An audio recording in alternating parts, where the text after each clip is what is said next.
Well, hello everyone.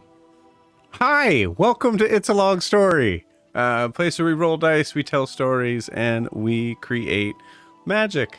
We are here with our humble friends in the new moon. Everybody, take a look at your camera, give it a wave, and say hi. Hi. Hi, Joe. Hello. Don't say hi to me. Say hi to them. Hi, Internet people. Hi, Internet. Welcome, everybody. If you have no idea what the heck this is, hi, we're a D&D live stream that runs every Monday, Tuesday, Wednesday, and Friday. Having 4 parties, living, existing, and breathing for now in the same... Well, a slip of the tongue on that. Yeah, but we're sticking with it for now in the same homebrew world, the wonderful, beautiful world of Astera. So if this is your first time joining us, welcome. We hope you have fun. Before we jump into tonight, we have pretty much just like 1.5 announcements. Super simple. But the first is this week, this Thursday. It's starting. We're starting it.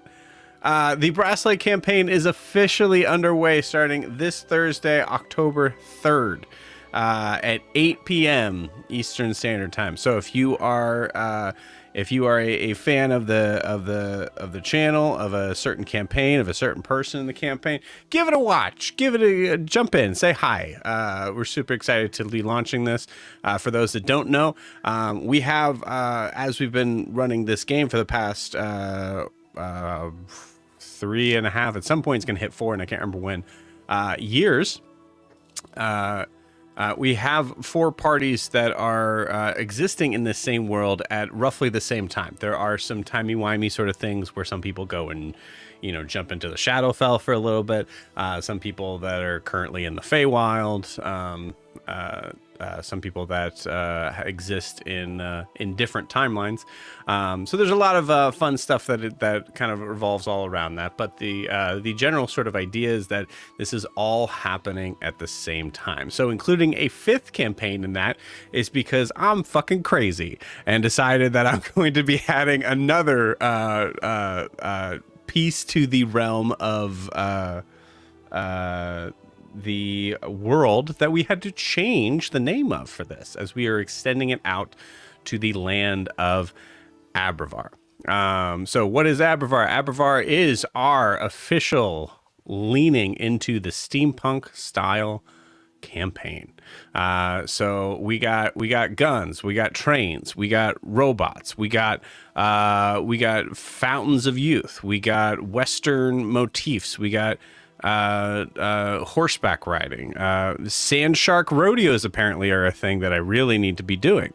So there's going to be a whole slew of stuff that's going down. And it's super exciting. So that'll be starting this Thursday, including one of New Moon's finest right here. Right here. I can't point. This is so bad. There we go. There you go. Matt is joining in that campaign. So yeah, give it a listen, give it a watch. Jump in the chat and say hi. We'll say hi back to you. Promise. Super excited for that. Some history sort of lore idea is, that I will say right from the get-go that Abravar is a little bit further along in the evolution of the industrial sort of age. The Bronze Age, whatever you want to call it, on that. They've started to kind of implement the understandings of if we get many people do one thing same time, big profit. Yes? And then with that stems into a very heavy leaning political campaign that is going to be fueled and not at all reflecting on our current times at all in the United States. Not in the least. But just a reminder for New Moon, and remember, this is the last time you're able to do it. As we were kind of running through prepping this, we were offering one single question for me to answer in this new world for every campaign, every session, for the person that is able to shout it out the quickest. So this is the last one, gang. Matt, I'm going to say your disqualified because you're in it. But we'll give it to everybody else. Cool. You ready? 3, 2, 1, go. Hey, so do they have like air travel like blimps? That question's already been asked. Oh.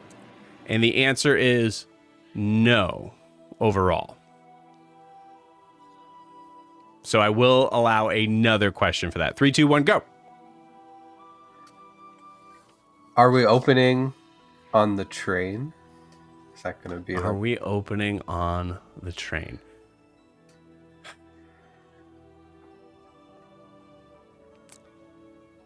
I think I can only answer in a word. Yes. We will be opening on the train. Sweet. The Brass Light. What kind of campaign? It's literally the name of the campaign. You got to start on the train. We will be opening on the train and also not on the train. So that's fun. As our characters, our players, our heroes have not really all met each other yet. So it's going to be a blast. I'm super excited about it. And you should be as well. So again, Thursday nights, starting at 8 p.m. Eastern Standard Time, starting this week, this Thursday. We will be off the following Thursday, as I will be on vacation for a little bit. But New Moon, you actually kind of go right under the radar, so I'm not missing any dates for you guys. But yeah, it's going to be awesome. So the only other part of this announcement is if you're interested in supporting the channel, the best way to do so is to like and subscribe where you're watching this, whether that is on YouTube or Twitch. It helps us out a ton. It feeds the almighty algorithm and allows us to be able to kind of come up to more people, which then makes hopefully more people watching us and makes me continue to say this until the end of time. But on top of that, the good part of it is that it'll make us be able to kind of do cool things as we are able to kind of gain viewership and all that jazz. So if you're watching this and you want to watch what you want to pick up what we're putting down, do it. Thanks. We love you for it. We love you regardless, just even for watching. But also, you can check out our Instagram and TikTok down below, right there at It's a Long Story _TTRPG. That is headed up and handled beautifully by the one, the only, the K over here. But there you go. Yep, that one right there. Yeah. So Kay, as always, thank you forever and ever and ever for that. That's it for announcements. Super, super simple. Yeah. So before we begin tonight, we do need to get a recap of where we left off. And I believe, Matt, you will be giving us the lowdown of what happened. Please take it away. Yeah. So we opened the last session on top of a mountain. Green glowing cave behind three figures of Theros, Salandra, and Kavish, staring down at frozen Leonin, mid-snarl but unable to move with hold person on him. They were making their way towards him, meaning to do him harm. The rest of the party was making their way to the bottom of the mountain to see what Tishin was up to, trying to figure out exactly what was going on. Initiative goes by. Adim starts making his way up the mountain to get a hold of Tishin. Grian starts flying. Jet starts flying. Kavish leans over the edge and casts Wall of Fire over the side of the mountain. Tishin breaks hold of his whole person just in time for Theros to bring his mighty axe down on him 3 different times, doing quite a bit of damage in the process. Tishin, in a moment of just reprieve, says goodbye, fuckos, and Misty steps right off the edge. Just in that moment as well, though, Adim, climbing up slenderly, if that's even a word, sees Kavish poking his ugly fucking face over the side of the mountain and just Slenderly. pops Slendermanly, up. I think is what you meant. Slendermanly. As Tishin's saying goodbye, fuckos, Adim is saying, "Hello, fucko," and grabbing Kavish and pulling him off of the side of the mountain through his very own wall of fire, using his fighter instincts to put him below him and ride him like the nuclear bomb in Doctor Strangelove all the way down. As they're heading down, Ianthe casts Featherfall on Adim, while also giving the middle finger to Kavish, who hits the ground flop like a sack of old potatoes from Walmart. Grienne comes in clutch for Titian as he casts Mold Earth and catches him in the palm of his earthly hand through a magic spell, lowering him to the ground.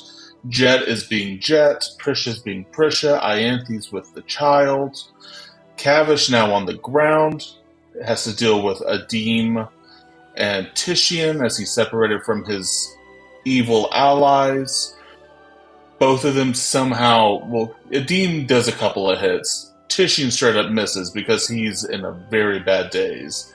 But Ianthe just absolutely pimp slaps him right into the earth with her cursed hand, allowing briar patches to go right into his skull. And he is, we don't know what's going on with him, but maybe not alive at this time. In that very moment, Cylindra then appears above the party flying, trying to cast all these horrible AoE spells. The party starts trying to get away and rally. In that moment, in a moment of absolute desperation, and in a moment that made absolute great video game logic sense, Jet threw his book, which remind me of the name of the book, Nathan? That would be Codex. Codex just lets loose an absolute ripping fireball right into that green cave to cause confusion and to hopefully buy us just a chance to escape. Seems to have done a little bit more than what he thought it was going to do. Something might have awakened, something might have happened. Either way, cracks begin to develop within the earth, threatening to swallow us whole, and the mountain starts to come down with the trees beside it. These long tendrils of cracks going through the earth are reaching for Alyssa.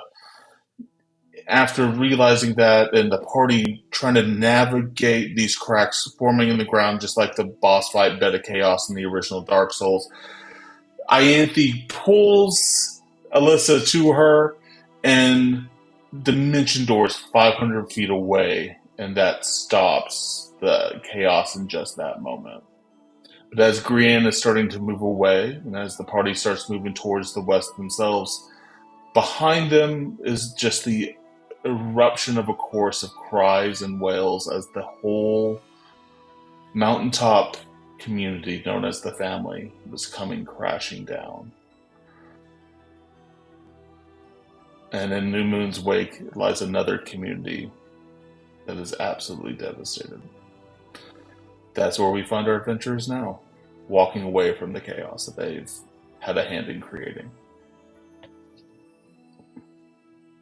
Beautiful. Very nice. Thank you, Matt. Anything else we need to add, friends? Small thing. Hell of a counterspell from chat. Hell of a counterspell. Really stopped some nastiness from happening. Also, Ianthe and Alyssa are not with the rest of the group. Correct. They are separated. Yes. Pomegranate. Pomegranate.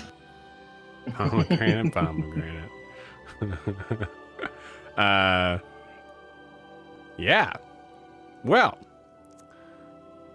from there, whoopsie daisy. Hold on one second. Apologies.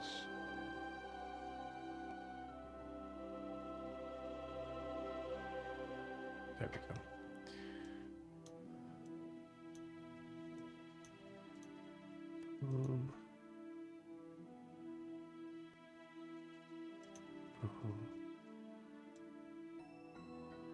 There we go.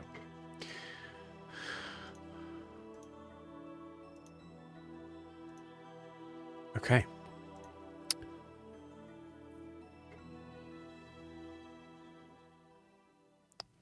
Let's play some D&D, everybody.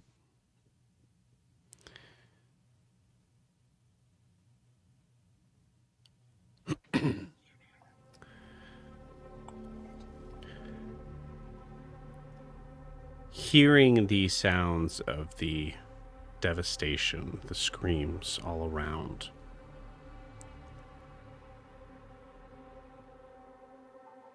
You are all running as fast as you possibly could.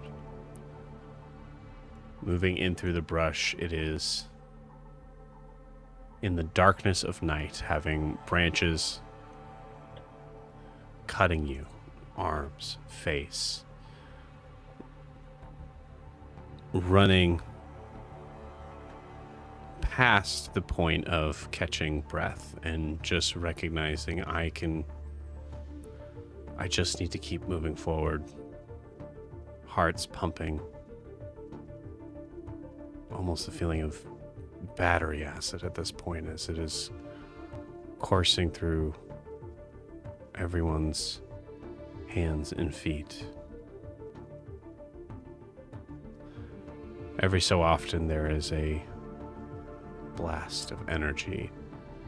It's heard behind. For most of you, not worth looking. Whatever's crashing down upon you. All you can do is run. I'd like you all to roll initiative for me.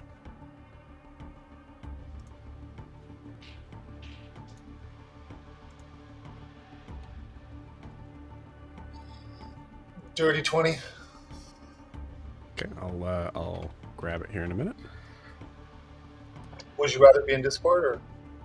Same thing we've been doing. I'll grab it from you. Just give me 1 second.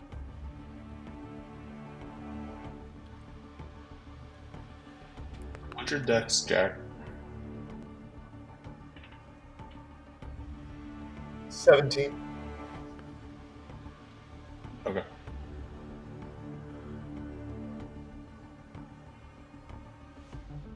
Okay.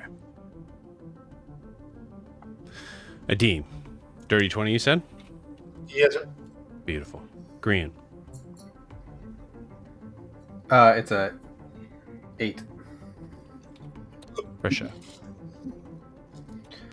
18. Jet. 1. Okay. Tishian, Dirty 20, but I have lower dex than Jack. perfect. And Ianthe, 9, 9. which is a really good initiative roll for me. Okay. As you're all running, we're going to start with Adim. Adim, you are noticing the aftershock sort of effects, especially coming from your lack of knowledge of the land. You're not entirely sure if this is what has been happening to the earth is going to stop. As you are running and trying to perceive the world around you, trying to find where people are, I'd like you to give me a perception check. –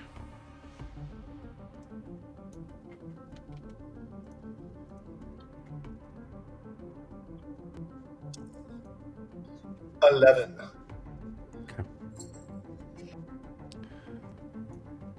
With an 11, you can see the figures that are immediately around you. You are running with Ewolf, who is noticeably not looking around, just looking forward. He is trying to match you for speed. I believe your haste is still on, so you are able to probably pretty easily outrun him. I'm sticking with as much of the group as I can see until my haste is almost out. Okay. If that matters. Got it. So haste lasts for a minute, correct? Yes. So you know it's coming up quick. Yeah, so like in a round or two, like when I feel like it's time, I will probably shoot ahead of the party a little bit, enough so that way when I hit my exhaustion, they catch up to me and I keep going with them. Roll me an insight check on yourself. Low DC. 15. Okay.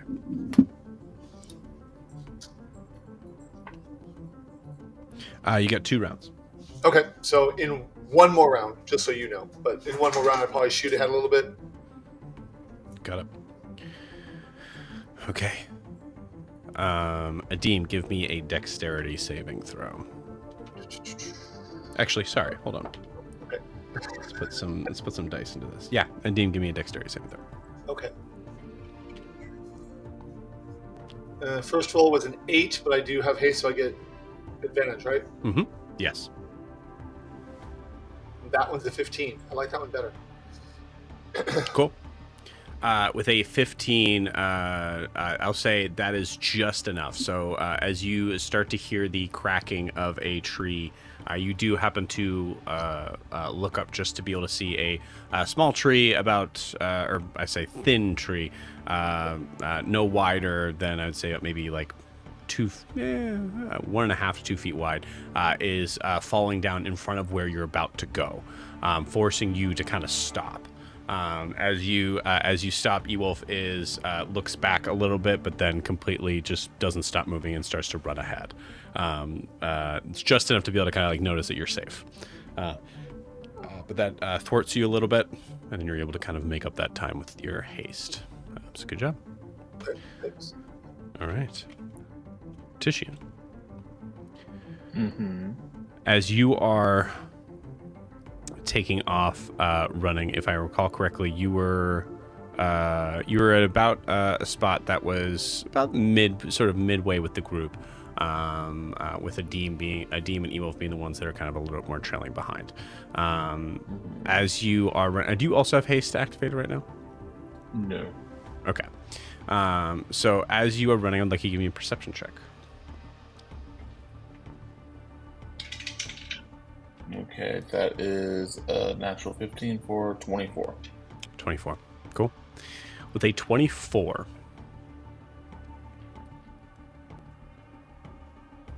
it's dark.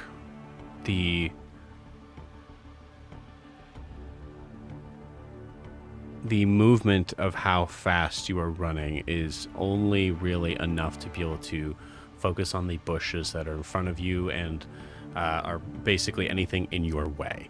You're able to kind of notice the figures that are close by. I believe Jet, Grian, and Prisha are close by to you. So I'd say with that, you're definitely able to notice the vicinity of that. You heard that crack as a tree kind of extended and stops. You see Adim kind of like skidded to a stop right in front of it and is now in the process of jumping over it and continuing forward. You see Ewolf has been moving as fast as he can to catch up with the group, but it's maintaining the same distance. You also feel like you see figures moving with you, but not running.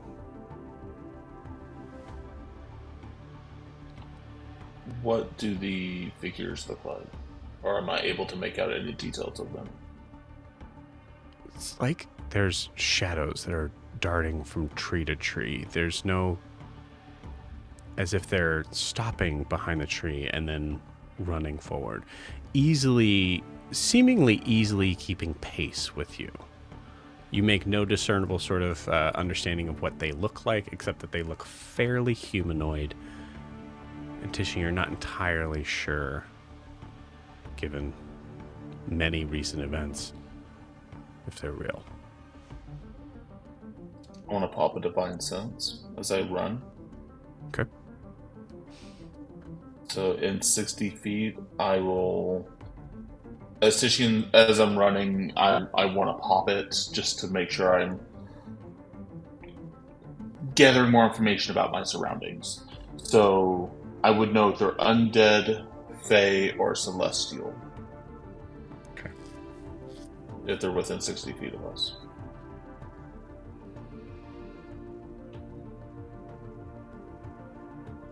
You get a interesting sense as you're running of fey.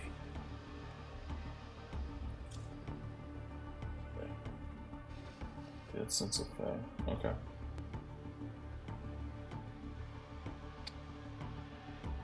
Do I get a more exact idea of their location? Nope. Running with you. I'd say they're about I'll give you the sense of like you feel like you're kind of like they're running with you, watching you. So I'd say varying distances of somewhere between 15 to 20 feet away. Okay. Can I get a number of No. I don't As get you're a number watching of- them darting through the trees, you're seeing times when it looks like there might be 2, 3, 5, 1.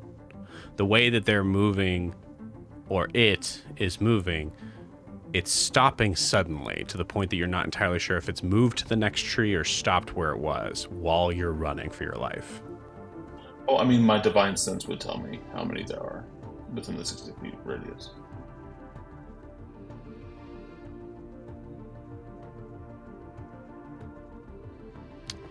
One second.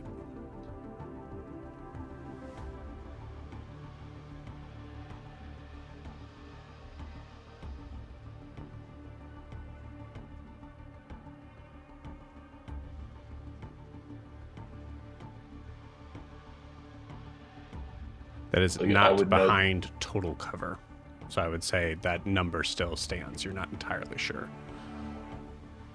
Okay. I will, I'll shout out to the group. Actually, I'm not going to shout out to the group. I'm just going to, we got to keep running. We got to keep going. And, sort of stay a little bit further behind. Not, for, like, make sure E-Wolf is still continuing to keep up. And Tishian's taking the rear position to help provide, like, Adim's taking front, Tishian's taking back. We're in battle positions if need be. Okay, cool. Say as you're trying to kind of like communicate with the group while you're all running for your life, amongst the brush, the possible threat of what's around you, the overwhelming sense of what you're leaving behind. I'm gonna need a Constitution saving throw from Tishian.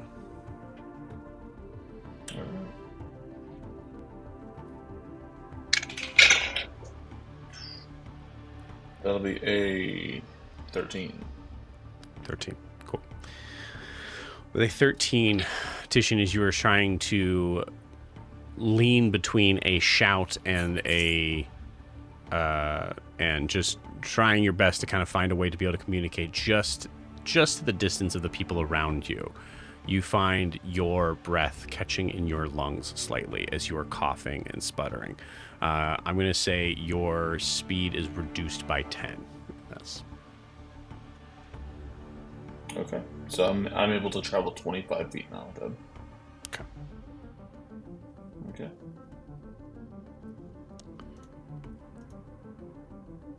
Prisha.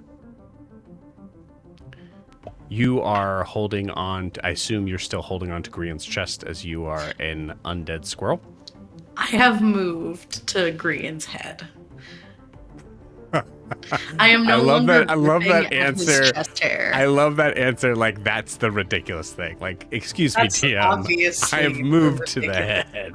Obviously. There's more hair for me to grab. Right. Yes, that's right. That's right. You are full ratatouille Grian right now. Just call me Remy, baby. Beautiful. As you are at this point not really running, you're probably actually one of the only members that are not for multiple reasons not having to worry about breath. Yeah. I would like you to give me your choice. Either a survival check or an arcana check. I do believe survival is higher considerably. We're going to do survival.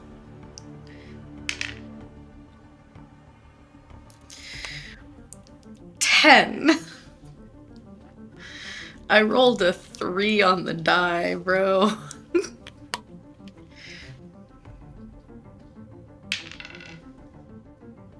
I'd say with a 10, because we didn't really have much of a understanding of Prisha's reaction last week, because I wasn't going to do it for you. What's Prisha's mindset right now?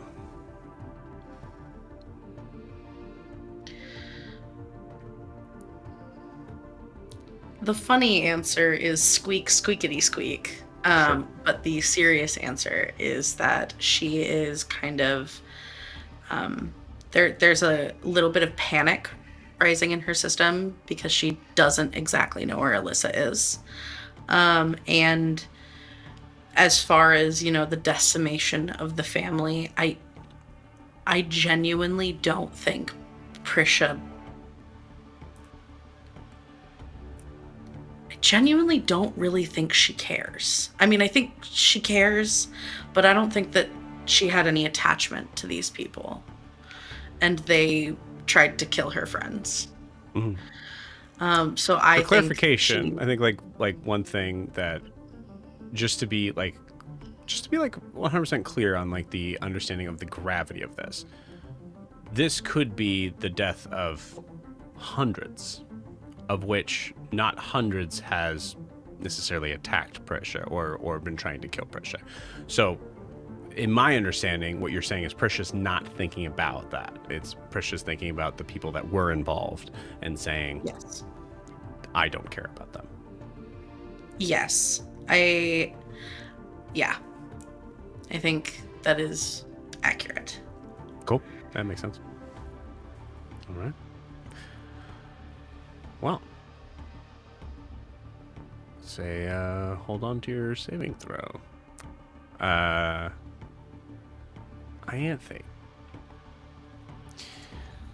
You're a little bit different. You're further up. You're just kind of walking through a door, a dimension door, with Alyssa in hand. I will give your saving throw right out of the gate. Go ahead and give me a Constitution saving throw. Okay. All my stuff. I'm very good at these. Where's my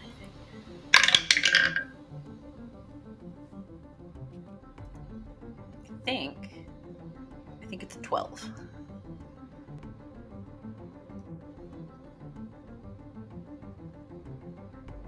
$12, you said? I'm gonna double. I'm almost positive I have a +8, so we'll go with 12. Easy Beyond is being slow. Yeah, it's +8. Okay, cool. You are you're still holding on to Alyssa, I assume? Yeah. Okay, not too bad. You take 3 points of fire damage Sure. as you hear her. Describe to me how you're holding her. Ooh. I mean, definitely have her by the hand. I feel like I'm probably dragging her along. Not like intentionally rougher, not, maybe a Oh, little I thought you were rougher. holding on to her. Are you not? Oh, that's what okay.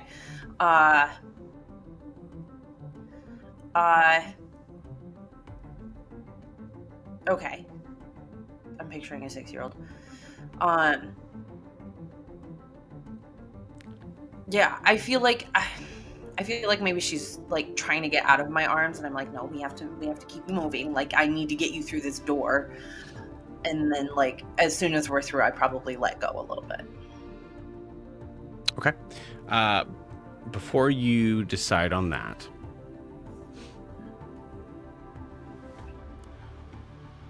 I would like you to give me a religion check.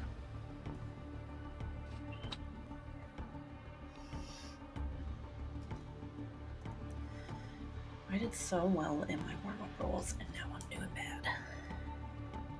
Cool. 12. Okay. With a 12 is enough to hear Alyssa screaming. You hear her reach. You see her you feel her reaching and putting all of her body weight behind you, desperately wanting to go back.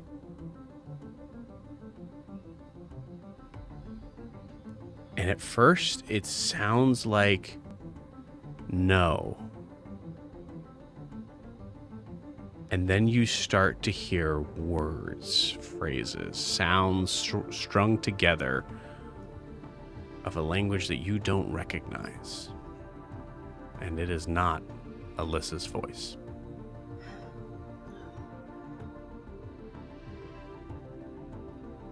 What do you do?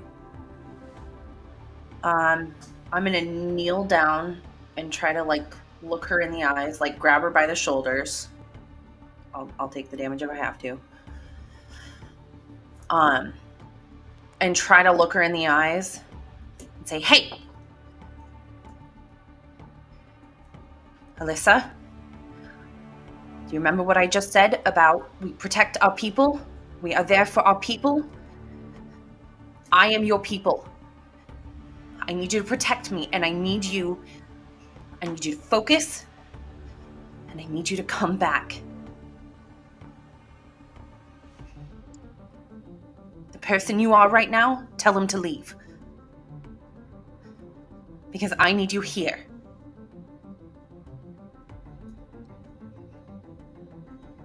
As you were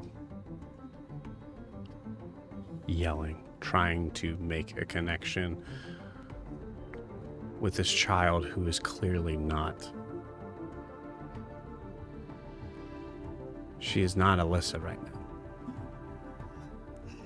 The sort of ruffle of fire around the neck has extended out up to the ears. Her hair is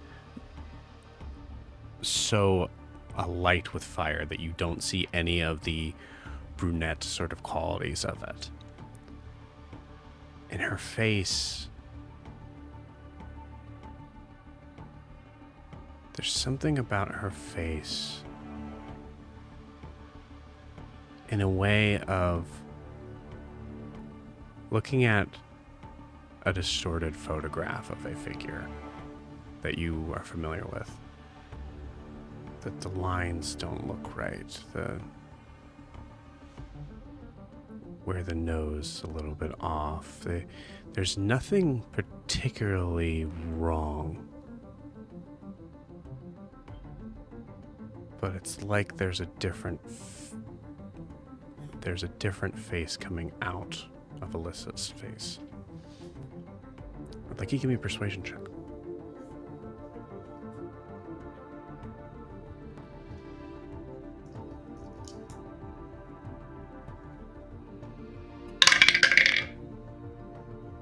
Um, 22.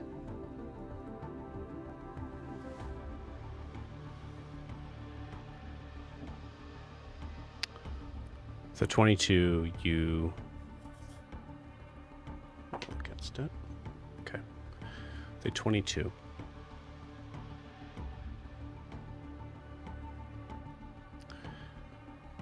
You notice the cowl start to die. You see the large, kind of almost doe eyes of Alyssa start to come back, even though they're still squinted in rage and anger. You can still feel the heat coming off of her.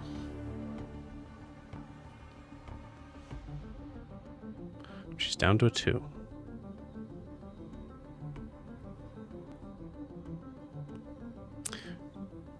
She looks at you.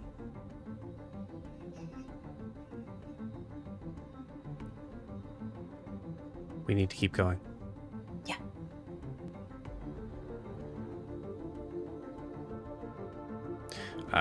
She does a motion for you to turn around. I will. And she scrambles up onto your back. Okay. Perfect. You keep running? Yeah. Keep running. Okay. Green.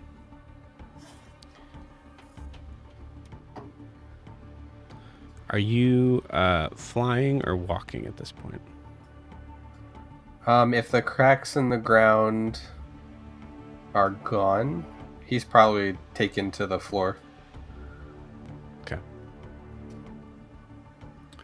As you land on the ground, wings furled, trying to keep the concept of what lies behind you out of your head as you are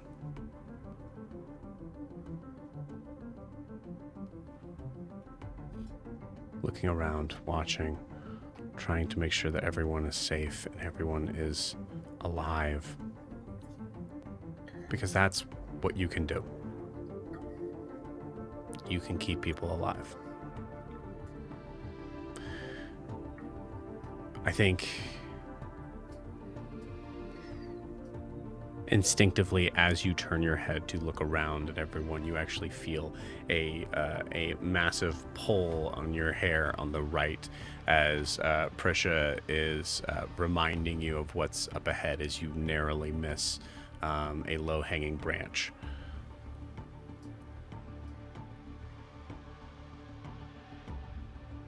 What's Green paying attention to right now? His current main focus is Danzig, who he released to track down Ianthe and Alyssa, and following him. It's interesting with a large beast that is now almost always on fire. The path that is blazed before you is very clear as to where Danzig went. Give me a perception check.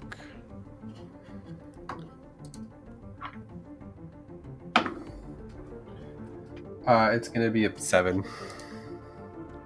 7. The only thing you notice is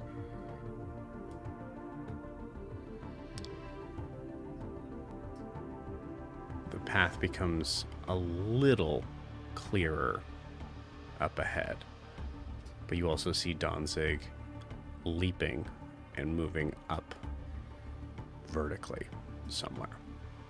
It is too dark to be able to tell what he is leaping onto.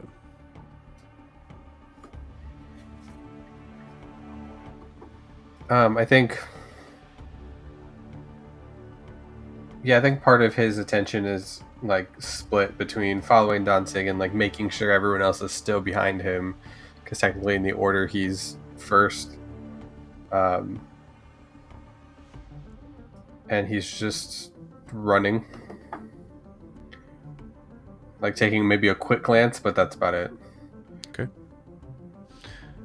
Give me a dexterity saving throw as another sort of aftershock hits the ground. That's a 14. Okay. Prisha, also need one from you.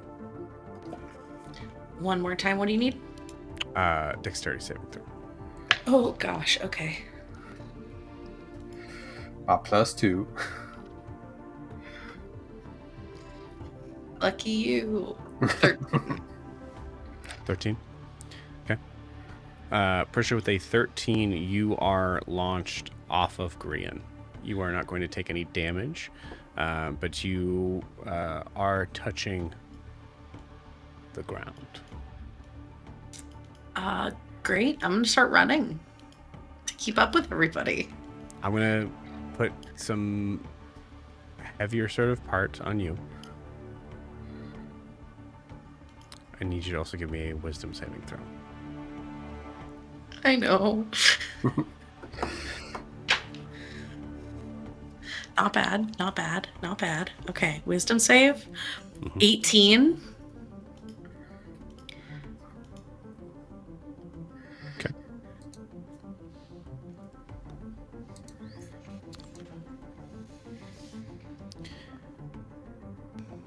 You start to hear more than rumbles. As soon as your little squirrel feet touch the ground,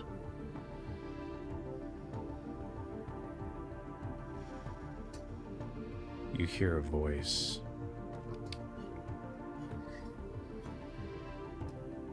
It almost sounds... It's hard to say that it's even a voice. It's so scratchy and deep. kind of voice that you hear from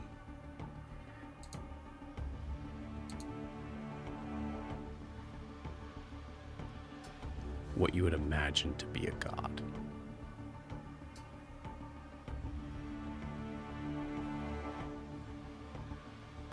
And you only hear one word that you understand as you speak primordial. More.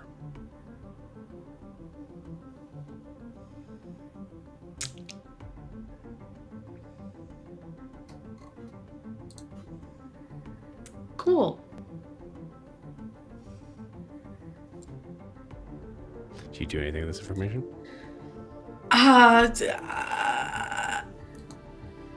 Well, I am a squirrel. I cannot communicate this unfortunate thing right now. Mhm. I will pocket and lock it until later. Are you trying to get back up on green, or are you trying to move your speed on foot? It depends on how fast a squirrel moves. 30 feet. Yeah.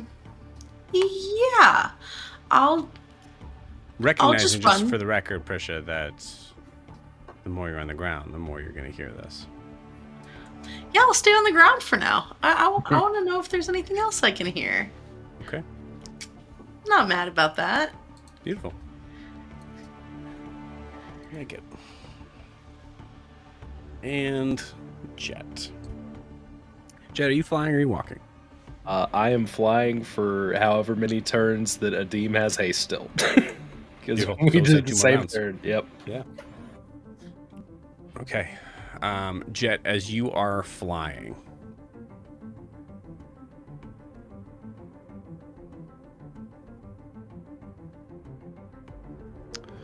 I need you to give me a Arcana check. I'm good at these. Hey, that's a lot better than the one I just rolled. That's a 19 plus 9 is a 28. Okay.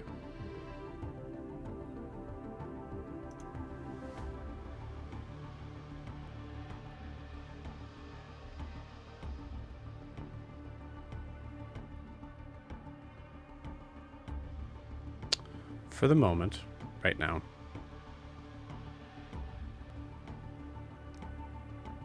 you cannot sense where Codex is.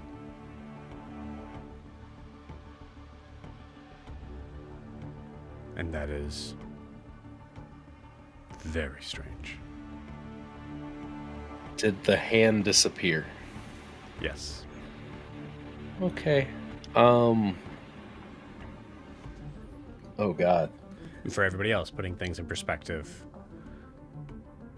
Codex has not been away from him for years. Every day.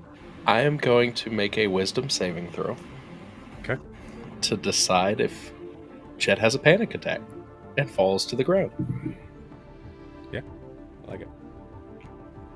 I rolled a 12 plus my wisdom save is a 5. Okay, we're good.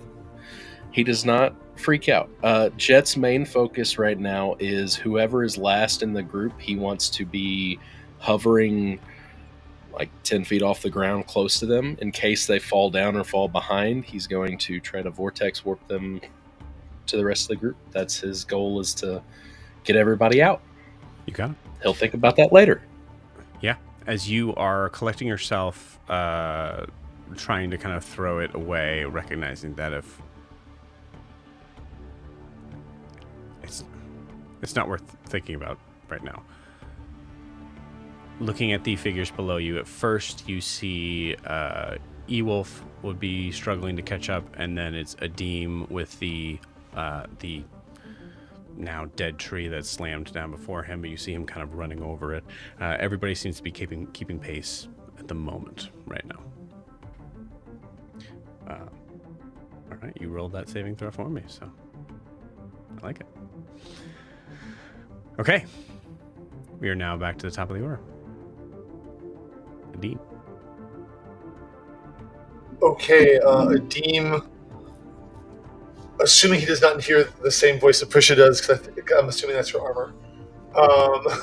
So I will. Anyone who could hear me, I'll just say it's almost gone. Anybody who, like, I won't yell it, but just for those around me. And I'm gonna, because I only had 2 rounds. This is the second of 2 rounds. I'm Oh, assuming. I see. Yeah. And I shoot ahead of everybody as fast as I can. The idea is that I will have 1 round of them catching up to me while I'm just chilling, Mhm. because I'm gonna have exhaustion. So that's my plan right now. Go in the same direction. Do the best to find the safest path they can follow me on. And As you were rushing forward, I would say with the reminder from Grian that Danzig was actually kind of truly blazing a path ahead, I'm gonna say Adim, no saving throw. Once you start entering this sort of area of the path, there's very little to be tripped up on, Nice. as most Okay. of these small sort of like leaves and twigs have burned away. Okay. Yeah, so I'll just go, and then when it's out, I take a knee. And if I can, I take a knee near a trunk. Okay. With the idea that the roots may be more stable if it does fall over, if there's a chasm, but if it falls over, I'm close to it and can move around it more easily than it's falling on top of me. Yep, that's smart. I like that a lot. Yeah, and Jet, for the record, you see this as you're trying to kind of pay attention to where they're at. So you see Adim run ahead, stop for a second. I'll say in this moment seems to be waiting for something to hit. But yeah, which will hit in the middle of this round. Yeah. Okay, very cool. Tishian.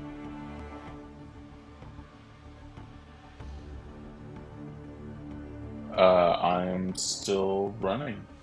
I think you see Tishian. If anyone was looking his direction, he's probably, with the reduction in speed, seeing that much more as like him coughing. Fat kid in gym, like absolutely.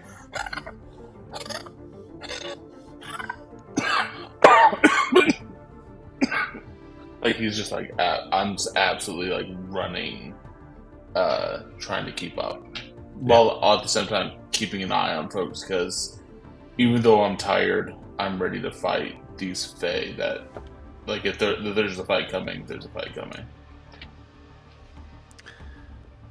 It's very disconcerting to you to watch Adim fly past you. Not only because you're slower than you would be, but also because Adim is faster than he should be. So the idea of you slowing down is probably exacerbated by that. Ewolf is kind of closer to your back now, to your side.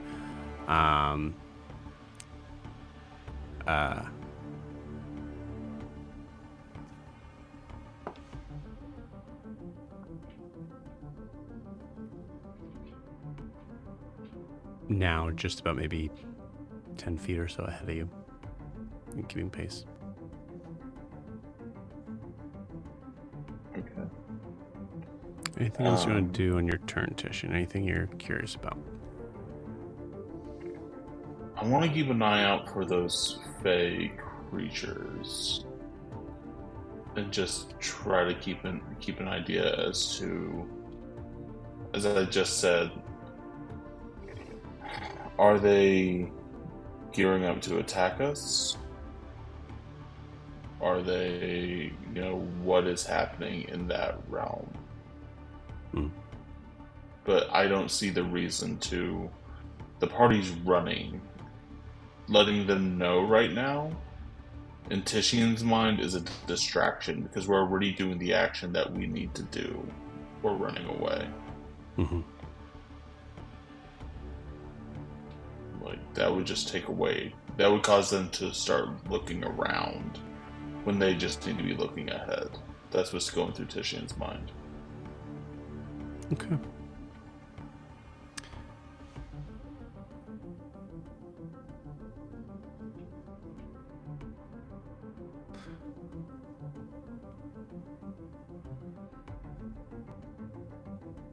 I'm going to say a DC 25 perception check. DC 25? Mm-hmm. It's not impossible. Didn't do it though. You also have advantage. I rolled a. Do I have advantage on perception?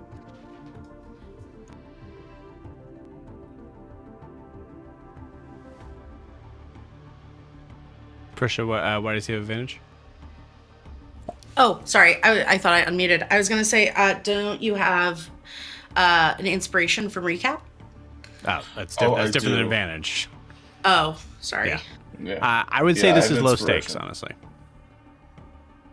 I'm okay without it. I think it makes sense gasping for air, not being that good at perception. Like, I'm good at perception on a regular basis, but in this instance, a 17 feels okay. What was your roll before that? It's Roll like before 22 that or was a 24, 20. something around that? It was a 24. Yeah. Yeah. So I think there's also a recognizing Tishian that like I'm usually pretty good at seeing things, and I cannot see. I'm barely making out these strange humanoid figures. Mm-hmm. So that gives you an idea of like I'm good at this. It's not I can't do this. It's they're fast. Or Mm-hmm. as I said, not real.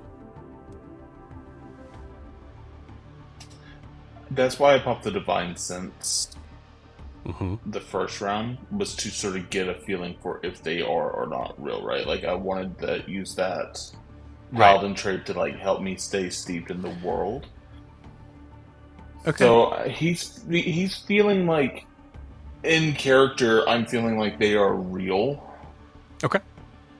What is concerning is motivation. Why are these things following us? But like, I don't have the ability right now, or the want, or like, it's not strategic to go out and survey that. Right now, it's more important that the group stay together and that we get to Ianthe in this moment. Fair. All right. Prisha.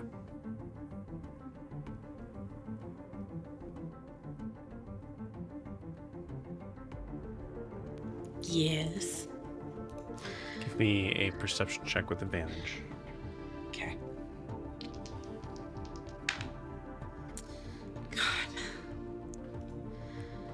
All my dice today. That is going to be a 14.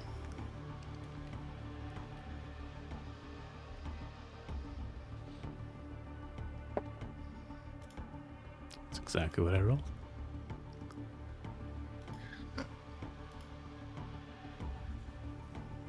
Pressure, you hear and almost feel the ground shaking.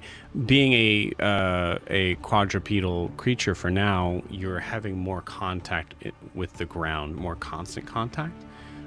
You hear and feel something moving beneath you that is massive. And it's moving. I'm gonna say with the 14, technically it's moving in Alyssa's direction. Of course it is. Okay. Am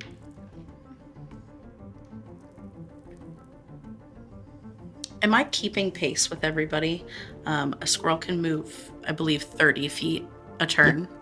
Yeah, so the E-Wolf's about that speed, so. I mean, if she dashes, it's 60, but Tishian is starting to slowly fall behind by about like the end of your turn, honestly. okay.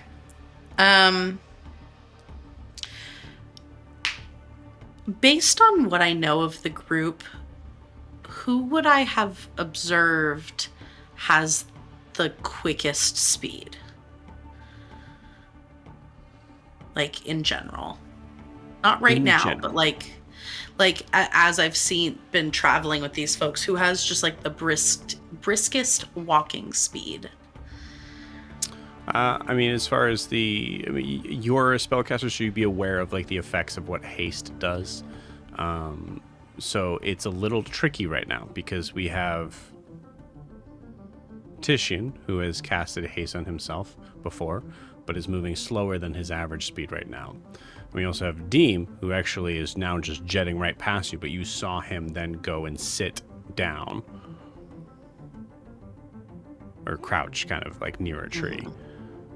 Giving you the idea there's a possibility. He even kind of said, he said it's almost over, which you could, that could be multiple things. I think cast haste with her around before. Yeah. So Yeah. So it's actually kind of tricky. I would say the answer typically would be one of these two guys, and besides Ewolf, actually. Ewolf has a standard speed, but also is a fighter, so he has action surge and things like that, which he has used above board. Okay. Is it a bonus action to like unwild shape, or is it a full action? It should be on your sheet. It doesn't say. Wild shape. Just Convert talks your about null if you were form, reduced to zero. early by using a bonus action on your turn. Fabulous. I would like to get as close to Ewolf as possible. Bonus action, untransform, and hit him with Long Strider. And just like push him forward in the direction that I feel the thing going. Okay. So speed becomes 40, Nice. right? Which Plus 10? dashed an action surge. It's plus 10 to speed, right? Is that what it is for I Long do Strider? believe so. Yes. Yeah. His action surge is done, but it's a little bit more. Yeah. Interesting. And then she's just going to keep running as well at her normal 30 speed. Do you say anything to him? Oh, I guess she can speak now. I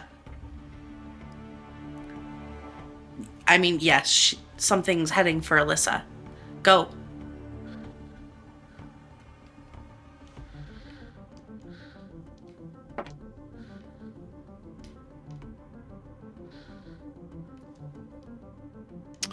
At the cost of a later exhaustion, I'm going to give him another action surge for that. I think that's fair because The boy loves her. exhaustion, yeah, is exertion. Yes, okay. And just kind of like surges through and rushes out past, giving every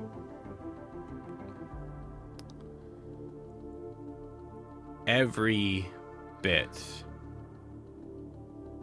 of power left in the human half-elf, technically, determination to pursue and survive.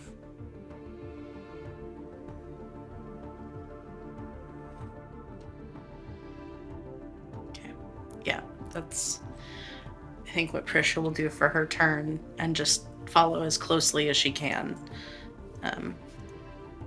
to the way that the thing is going.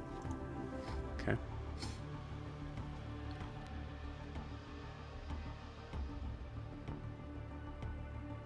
Prisha, all you keep hearing is more. Mm-hmm.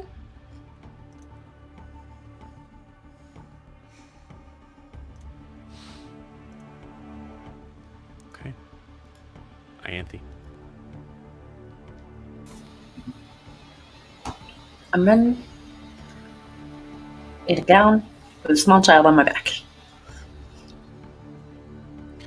Ianthe, as you are running, I think actually we just have we're using the real stat blocks of this boy now.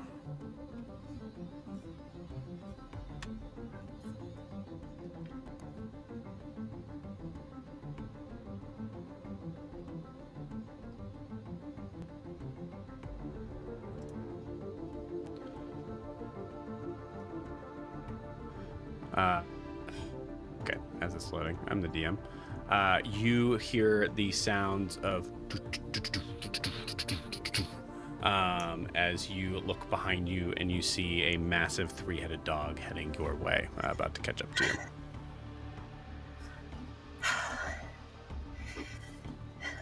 you. I'm happy to see. All right, Alyssa, do you want to ride on my back or Danzig's?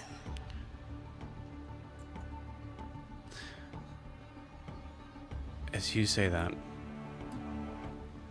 and I'll say like you're like starting to like, you know, kind of like motion towards Danzig to kind of you see one of Danzig's heads,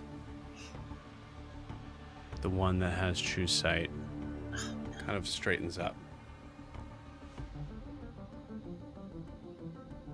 And you start to hear all 3 of them growl. And I'd say if you like go to like put Alyssa on Danzig, Danzig snaps at No, you. I would have started to, but as soon as like they moved, I would have stopped. I need you to give me an animal handling check, actually. Oh boy, that's not a thing that I'm good at. Don't you have like advantage or something with Danzig? I don't think so. I don't believe I do. I just rolled really well that one time, so he listens to me now.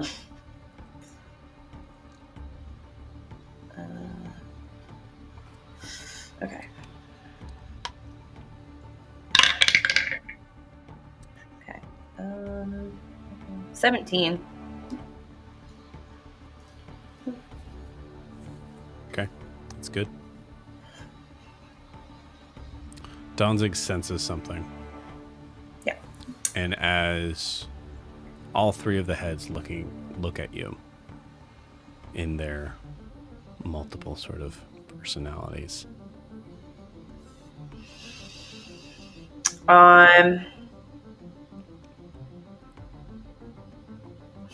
Okay. This might be weird. I don't know if I can do this. Okay, if I cast Speak with Animals, which I have, could I telepathically speak with Danzig?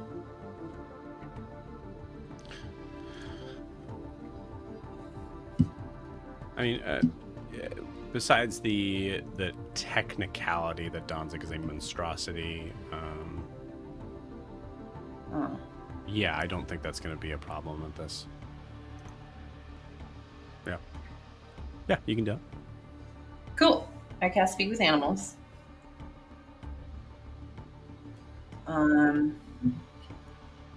So that's up for 10 minutes. And then just telepathically, what's out there?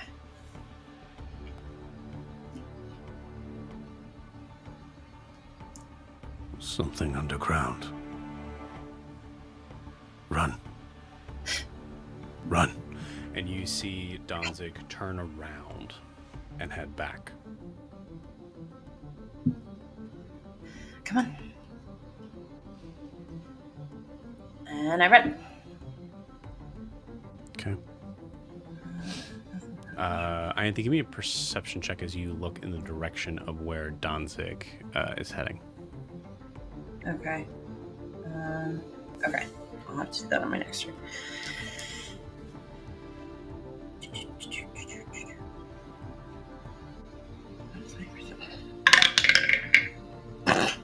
Natural 1.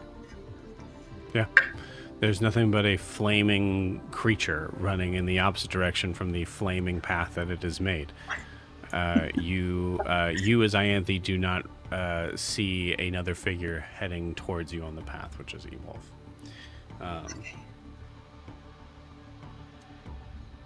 Okay, we keep going.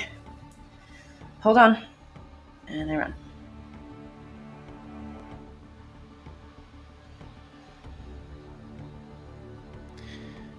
Grian. You see, he's pretty far off. I'd say he's about maybe, from like your turn vantage point wise, mechanically speaking, I'd say he's about maybe 80 feet away, right around. But you definitely notice that fireball of a dog is moving towards you, not away from you. You also see Ewolf running towards it. Okay. I think Grian's gonna take his movement in action to dash to get to the 60 feet. And he'll just obviously there's no communication here. He's gonna just yell out, "Did you find her? Did you find them?" To Danzig? Yeah. Green, I'm going to give you a very terrible choice here. Actually, before I do that, roll me a religion check.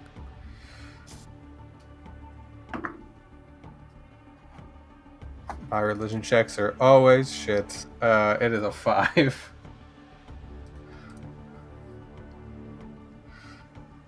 We tried. You shout out, "Did you find them?" Give me an animal handling check with disadvantage.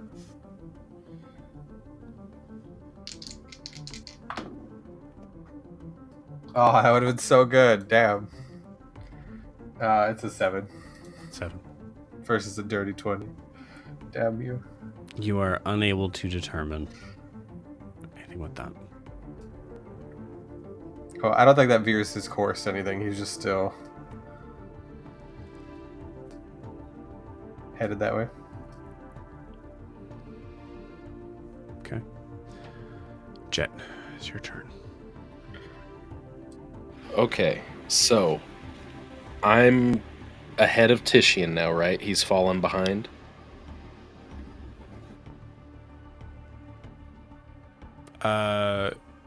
Yeah, that's up to you. I think you said that you were trying to stay above the slowest person. Yeah, I just don't want anybody to be falling behind me, but I'm moving 30 and he's moving 25, right? Right. Well, like I said, you said I'm staying above the slowest person. So I think as we start your turn, you are above Titian. Gotcha. Well,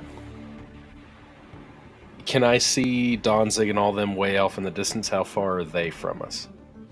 A little bit further than Grian, so I'd say give me a perception check, just a slightly higher DC.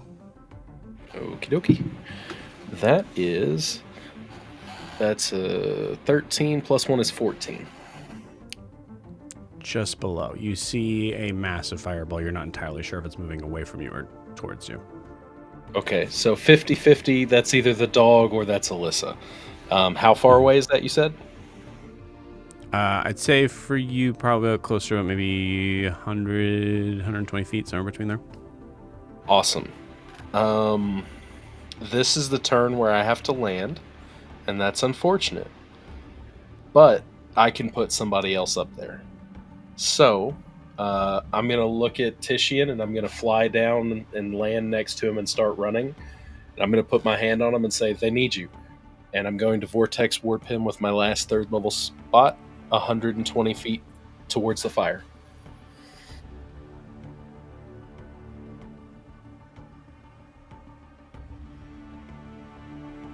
Would that leave you alone by yourself back there? I'll be ending my turn probably right next to Adim, right? Or 30 feet behind him. No, he's 60 feet ahead of us.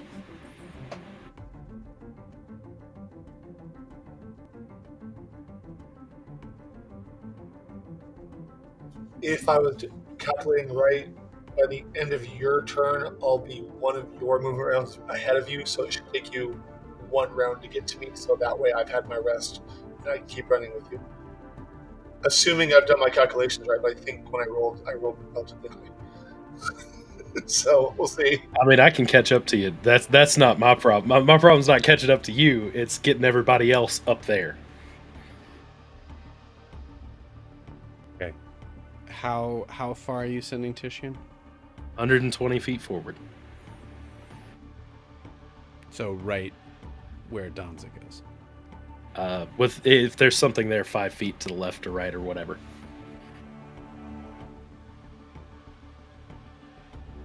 If he wants to, he can say no, and he'll have to roll against my save if he wants to stay. So I this don't is think tricky I would because do- we're talking I about. wouldn't do that. I'm going to give you kind of a space here to kind of discuss above board here, because there's the reality of what the characters know and then what the players know. Prisha has figured out that something is moving towards Alyssa. Ianthe knows that our Cerberus has stopped and turned around to run back to the group for something, and is in the process of running back towards the group, notably away from Alyssa.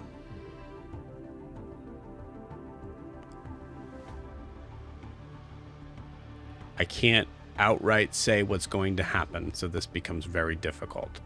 But I will say, there is just as much danger ahead as there is behind. So I'm telling the players this.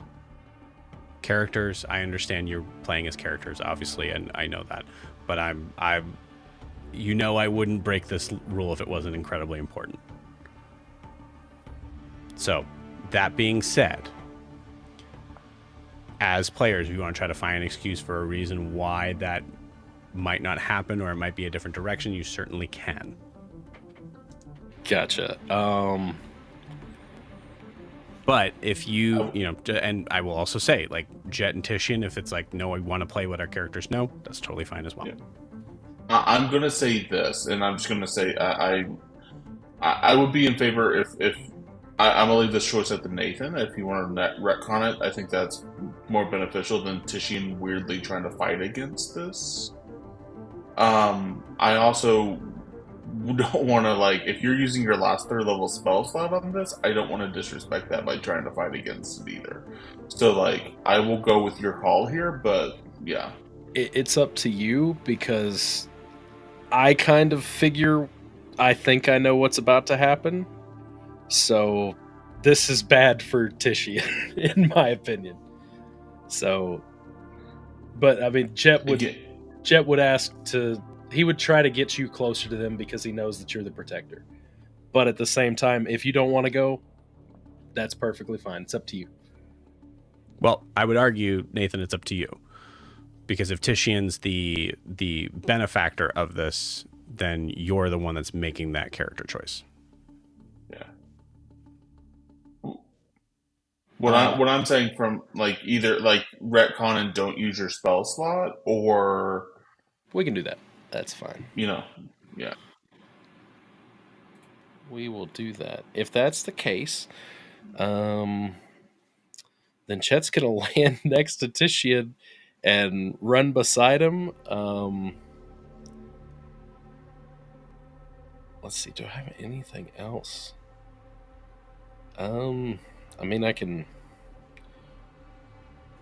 guess I will use my action to dash then, and try to get caught up to Adim. Okay. You got it. Yeah, you catch up to Adim.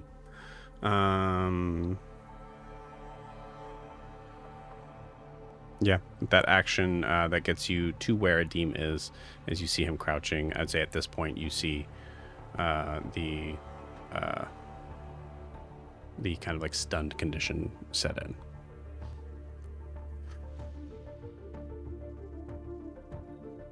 Okay.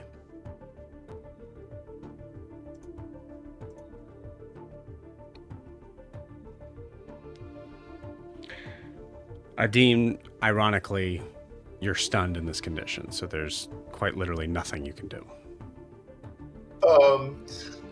So yeah, I remain stunned. That is my choice for this round. I will remain stunned until further notice.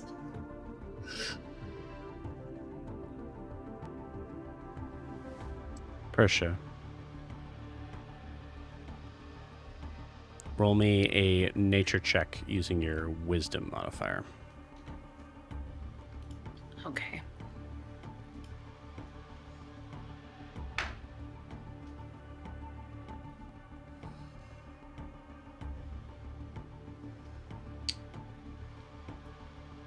$18. Okay. I'm going to roll initiative on what's about to happen. It has to beat your current initiative here.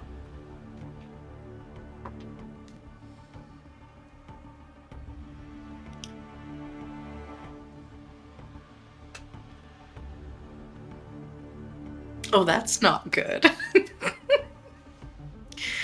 Joe's face, that's not good. That is a nat 20. Oh, no. Prisha, you're noticing this. Tisha, I'm just going to tell you straight up, you're too far away. I think there's a lot of like the building blocks of even being able to stop something before it's happening with the idea of how far you are is hard enough. The only reason why Prisha even had a chance to do so was because of her abilities.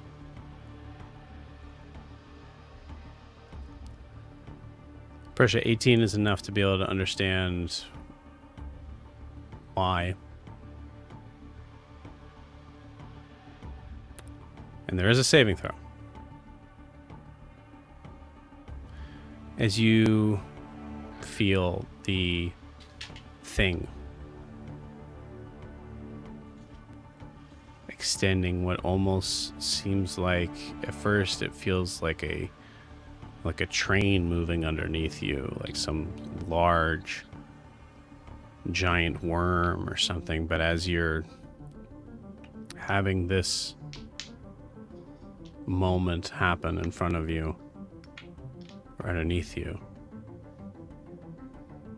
it feels more like a hand outstretching.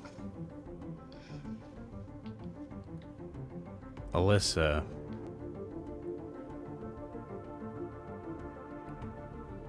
if everything is to be as true as what you know to be, Alyssa is a being of pure fire. There is one other figure that is currently a being of pure fire.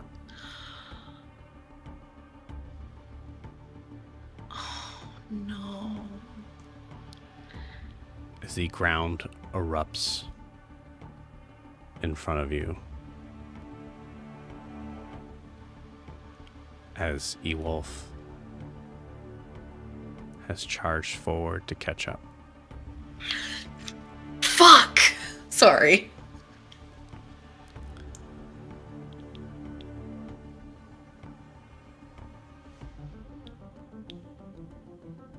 Does someone want to roll the saving throw for Danzig? I will roll for Ewolf. It's totally I'll roll fair. it. I don't- Hey, Joe. I'll roll it. What's inspiration give you again? Well, Matt does have inspiration, so it does make sense for Matt to roll it. I will allow Matt to use that inspiration if he wants to. So Matt is rolling for Danzig. Yep, this is Danzig, a dexterity saving throw. Danzig has a +1. Okay. And reminder, I am not close enough to them to get that for them to get that +4. Okay. No, yeah.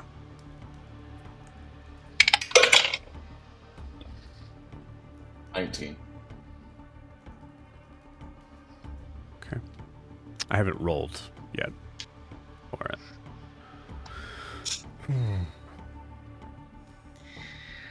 Anybody want to roll for Ewolf? Not I. Yeah, I figured. I think Joe's been rolling so well.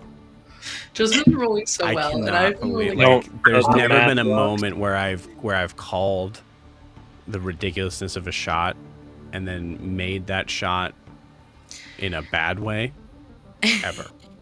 And given how many times I roll poorly for myself, there's no way I'm rolling for somebody else ever. Yeah. I figured this was gonna happen, and I was like, I'll just put Titian close by. Maybe he could do something about it. And then I was like, wait, no, something's coming up. I tried. I'm sorry. I'll do it. Oh no. Okay. Oh, okay. Beautiful. He has a +4. Look, I may That's not fine. like the guy, but I'm praying for him this time. 22. Good roll. Good rolls. Yeah.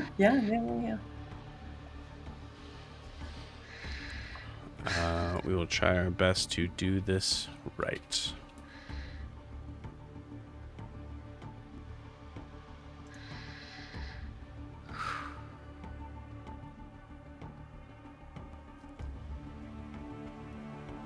How far away am I? I'm just wondering. Somewhere between 60 to 80 feet, I think, somewhere around there. Okay. Yep.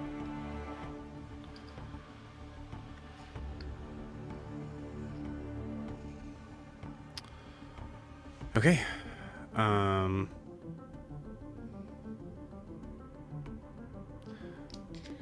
This creature has a +8 to this roll. Jesus. Sorry, excuse me. +10. As it is essentially a grapple check.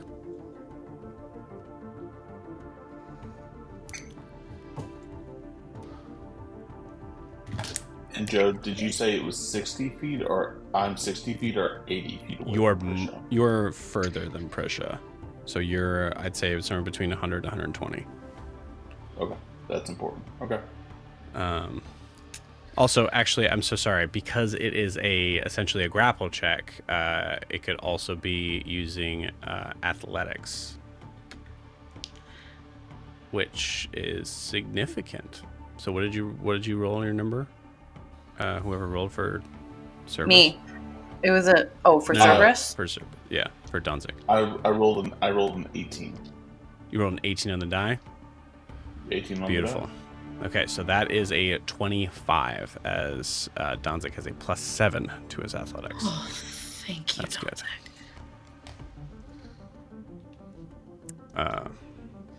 Ewolf still only has a +4. So, for clarification, Danzig has a 25, and Ewolf has a what again? I also rolled a natural 18. I think it was a 22. 22. Okay, these are pretty good. That might be the best Ewolf has ever rolled. Yeah. Okay. Here we go. So, just for clarification, if it is a 15 or higher,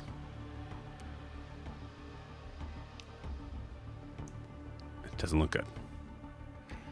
Where's that Box of Doom camera? I know. I'm so sorry, guys. All right, here we go.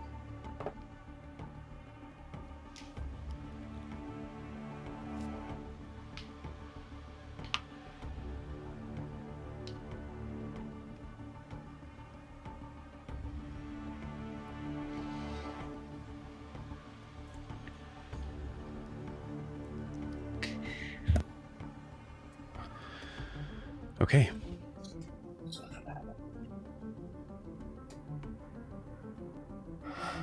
Oh, Jesus.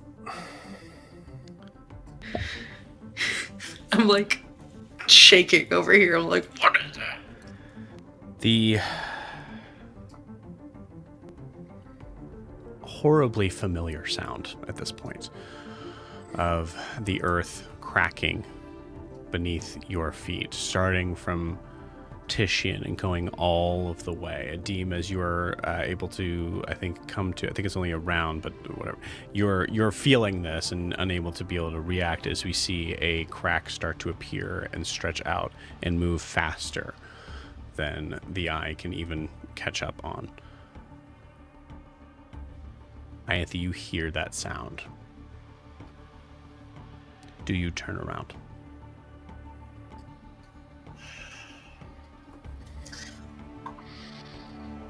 I'm gonna roll to see if I do, because I don't know. Okay. Odd I do, even I don't. 6, I don't. I keep running. And just hope everybody's okay.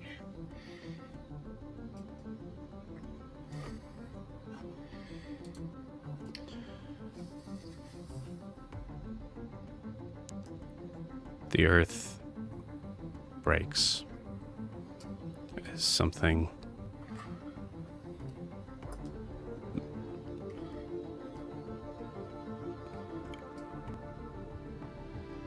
resembles a tree erupting out of the earth.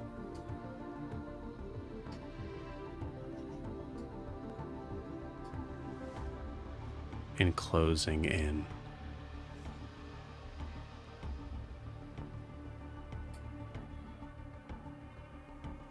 Around Danzig.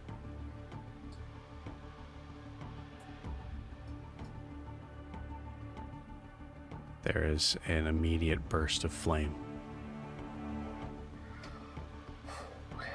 Hands flying up in the air.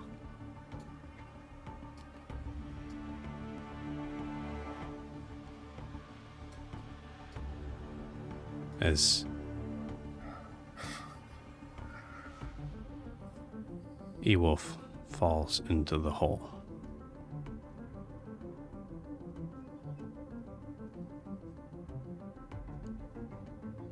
A second burst of flame.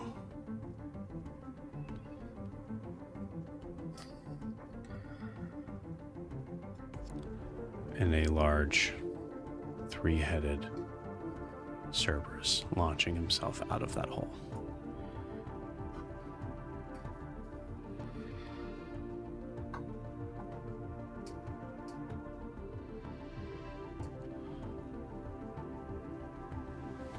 I'll roll something here. It's a 2.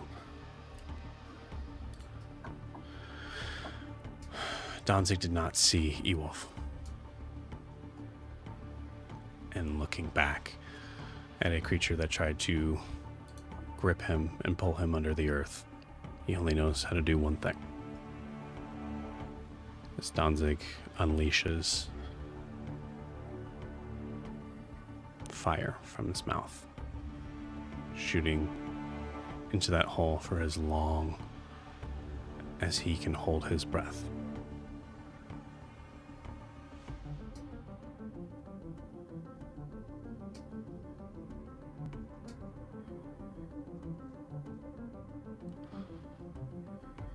The flames burst out as if connecting with some sort of weird explosive energy underneath as it is shot out like a geyser,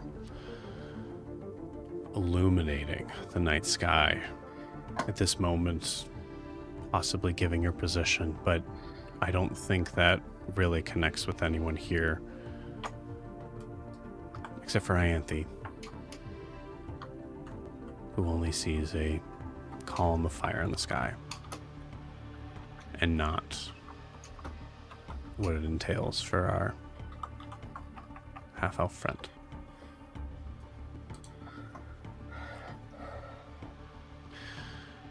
It's a little early, but as you all are watching this moment, as reality goes from bad to worse,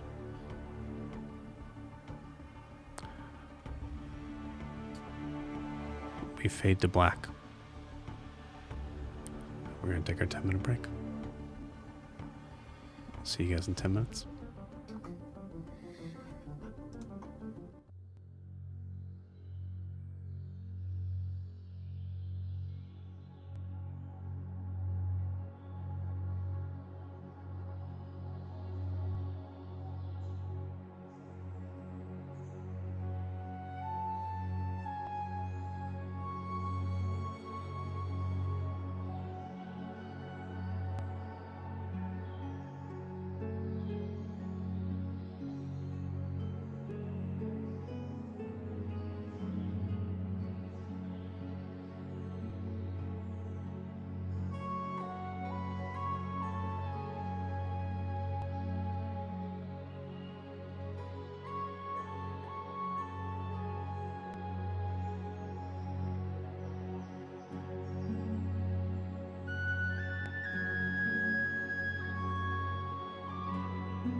Let everybody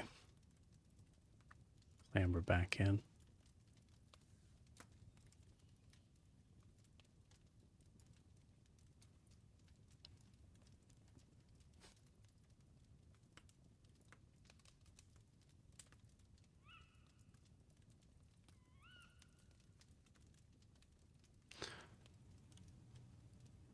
As we're waiting for the rest of you all to come in,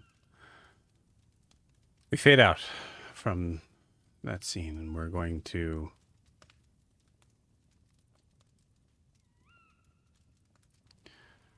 move to a moment that is hours later,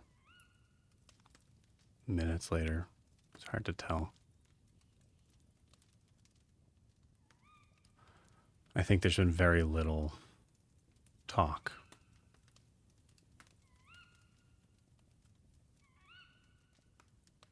Besides the need for gathering wood, choosing the right spot.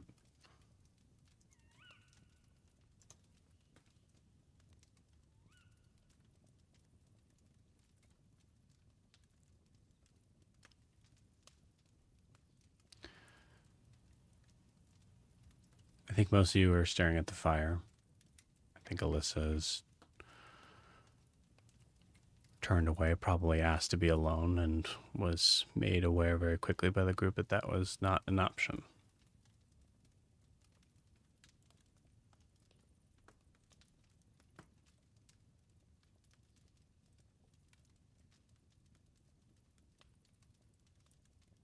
You're not entirely sure how far away you are. There is the occasional sound that probably brings a couple of you on high alert, but come to find out, nothing. Titian, as you had collected yourselves with the rest of the group, you tried to keep an eye out, but it seems like whatever was there that was following you had decided to stay further away, move away for some reason.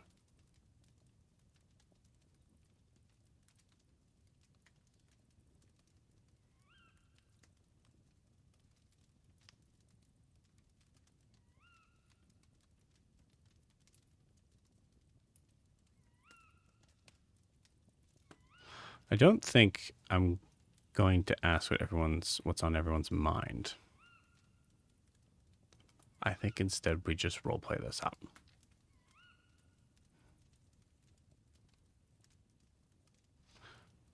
As you're staring at the flames, let's say in this moment I realize that we're playing a game online where it's tricky not to interrupt each other.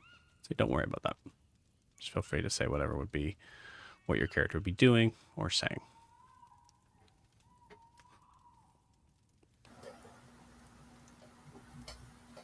Titian, can I have the bag, please? You want you want the hold? Yeah. Or what are you gonna do with it? All right, and yeah, Green will take it. He's like, I need my shit back. He's gonna reach in, grab his armor out of the bag, his shirt, and he's probably going to reach back in for a third time and grab a bottle of swill, pass it back, and he's just gonna like flick the top off and chug it for a couple seconds. Thanks. And he's gonna hand you back the bag, and that's it. Alright. Do you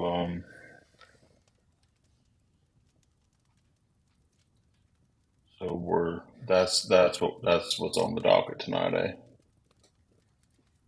Alright. Titian will pull out a ball of swill himself, flip the cap.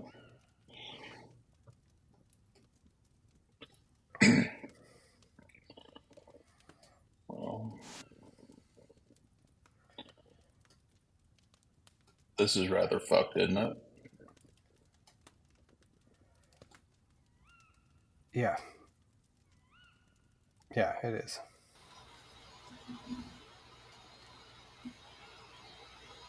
So, Oops.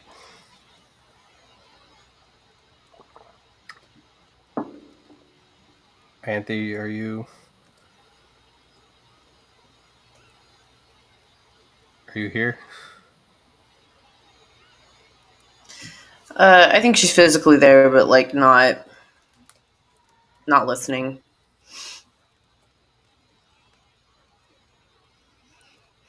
Anthony, how do you think? So we don't have to roleplay that, but how do you think you found out? I think we would have found somewhere, like a good spot for everybody to come find us. And I think as everybody rolled in, I would have done a head count. And then I don't know who would have said something, but Can I ask of everybody here? I don't know how far away Prisha was, but I think Green was the closest. Yeah, I think Rian, you saw pressure. You saw Did Jed. Adim I don't think Adim saw it. Okay, because Adim would have told her, but if he doesn't know, then did, Yeah. did, Shaw did would Titian? have told her. Did Titian see? I think Titian saw it. Yeah. All right.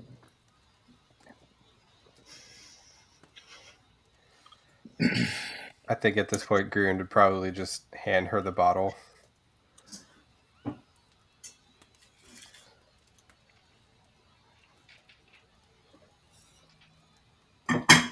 Take it back.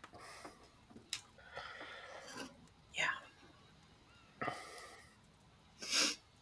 So I think she's just been staring in the fire, like tears have just been falling the whole time.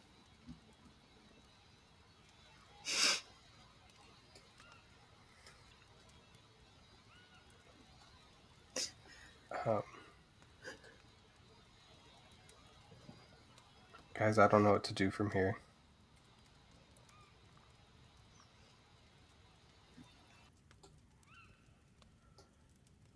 I mean, I don't either. what? I'm still trying to wrap my head around like what happened back there.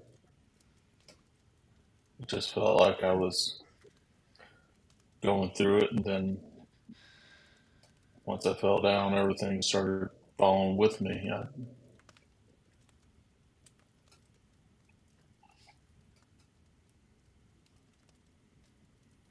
What did y'all see?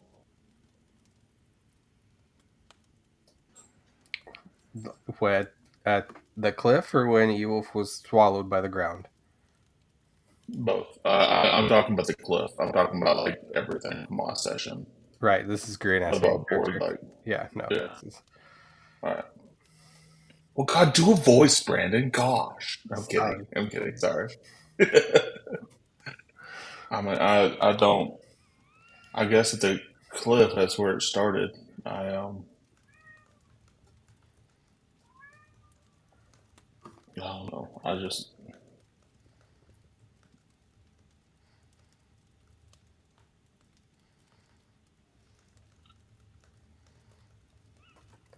I mean, we got to the cliff.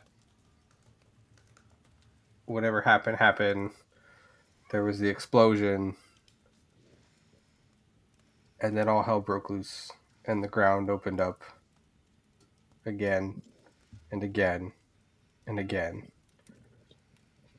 Yeah. And I thought we were good. I thought we were safe.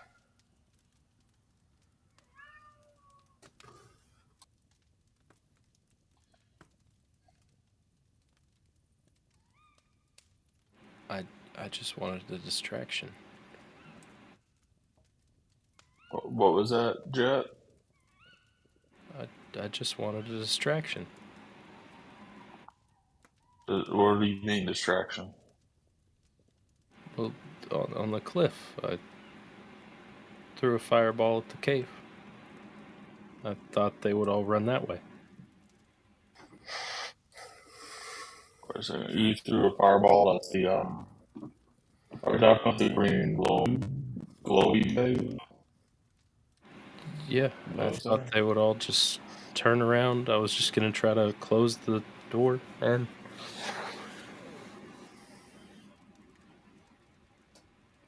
I woke it up.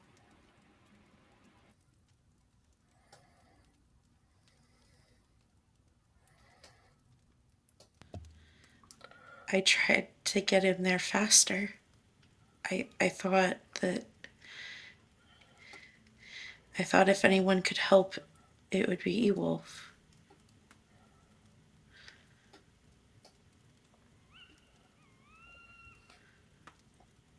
Anthe, Y'all, Alyssa, I'm sorry.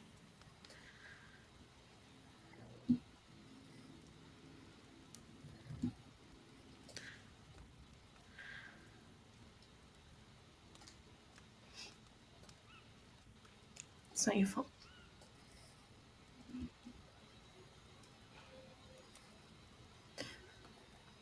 I shouldn't have left him behind.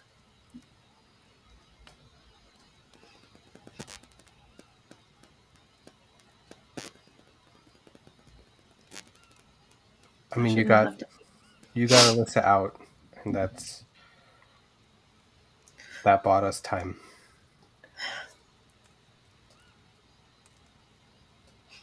You did what you had to do.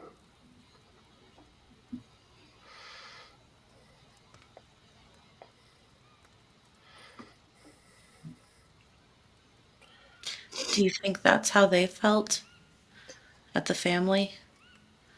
That they were doing what they had to do?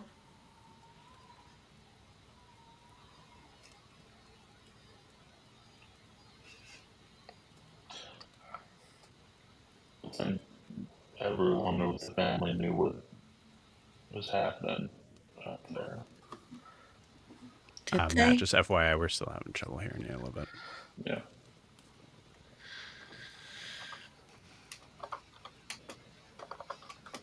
I think there's Cavish and Solandra and that Fearbold, whatever. But I don't think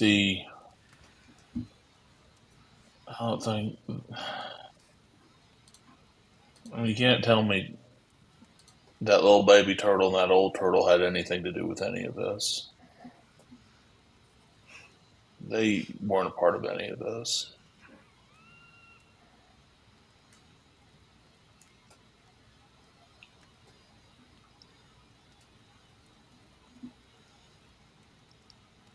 Did I imagine the screaming? Nope. And Grant's gonna take another swig.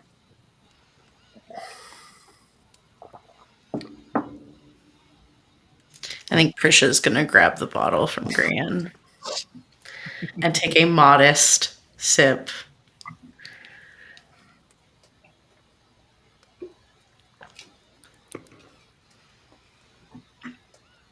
Why do bad things keep happening to us? Why do bad things keep happening around us? Because the people around us are power hungry and greedy and want things for themselves.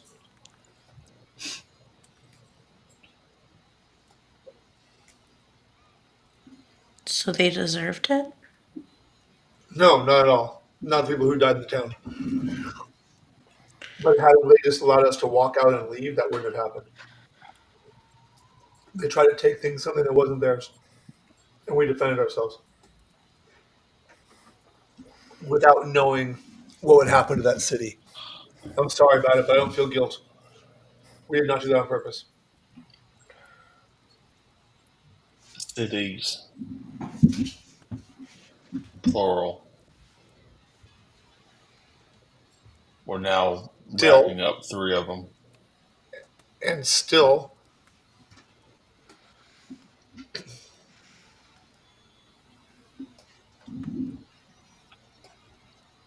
I'm just saying there's got to be something. We're the one common thing in this equation. I'm not very good at math, but I can tell you that seems to be like it should be something. we're being used. How did we first meet, Titian? People gave us a map and said, go find something. Well, we found it. And then people keep on trying to take it from us, even though we think it should be kept out of their hands. And we're not trying to use it for our gain.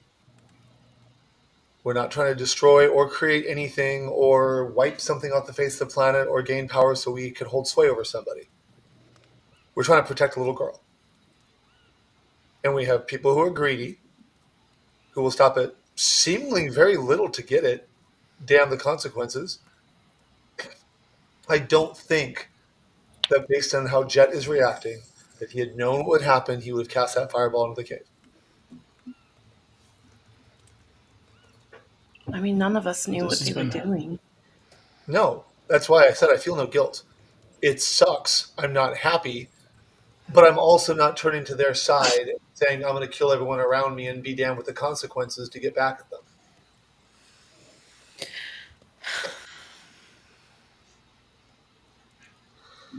I mean, but this has been happening way before Alyssa. This goes all the way back to Mir, and And again, even how we left Hossamal with Millie dying and the And why whole were we gang in getting there? killed. The only reason I even went to Hassamal was because somebody was using me to find the damn rod.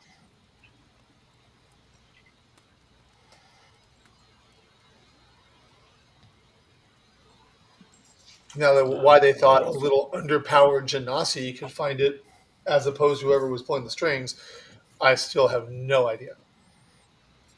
But that's what They started were this. right, weren't they? Because you did find it. Well, we found it. Yeah. I didn't do it by myself, but I appreciate it was confidence. This is no. I'm sorry. I refuse to. I will take responsibility for accidentally hurting things, but I will not take responsibility saying it's my fault.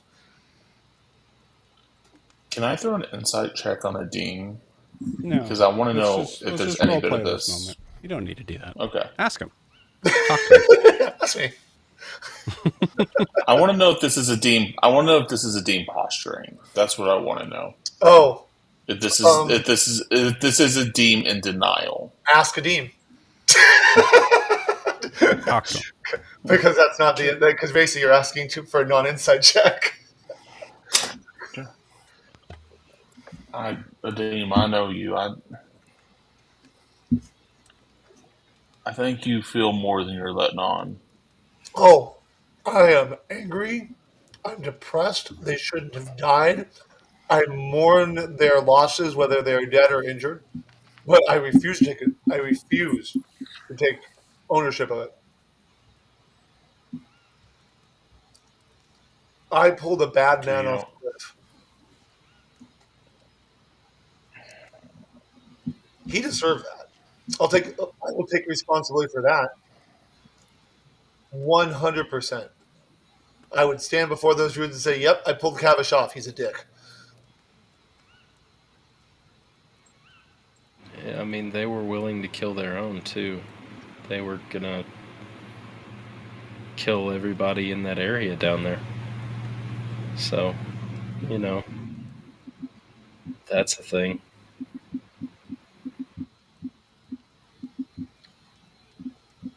What do you mean? The wispy one, I don't know if I ever got her name, but she was gonna use a really nasty spell, and it would have killed Cavish too.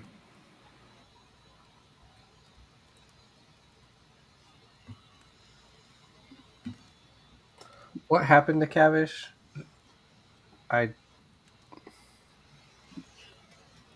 He He fell in a hole, tried to right? kill me. He fell off a cliff. Oh, he fell in a hole. He tried to kill you. Right, but he was alive when he hit the ground. What happened? I hit him. Like with a spell? Hit him. Sort of. I hit him with this. Oh, the thing he thought I did. Yeah, kind of ironic, isn't it? What is it?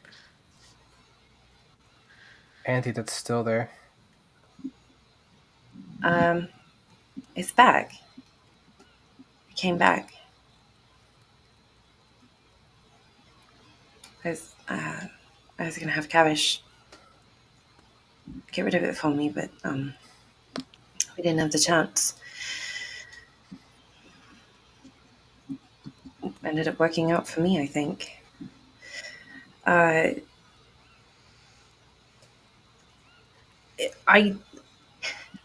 Some time ago, and this might also be new to some of you, because I sort of kept it quiet, I was cursed by a plant. Well, I cursed myself. Aaron fixed it for me. But when we were with the family, it came back. I don't know how to get rid of it. So don't touch my hand.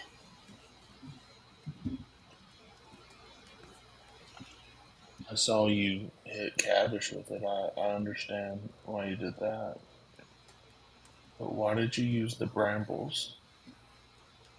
I didn't know what it would do. I just knew I was angry. I was hurt. I was betrayed.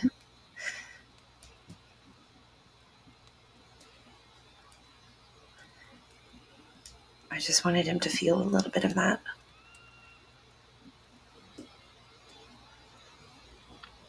I saw them getting sucked into them when you hit them. Yeah.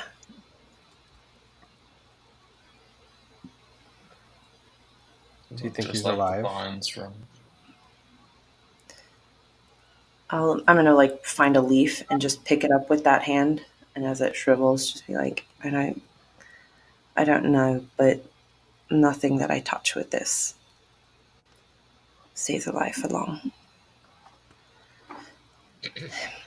It's why I wanted it gone. It's why I maybe still want it gone.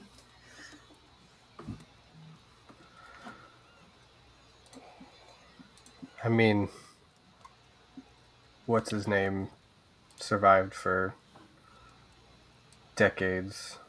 Maybe Kavish is out there too now. What That's plant was it, Ianthe?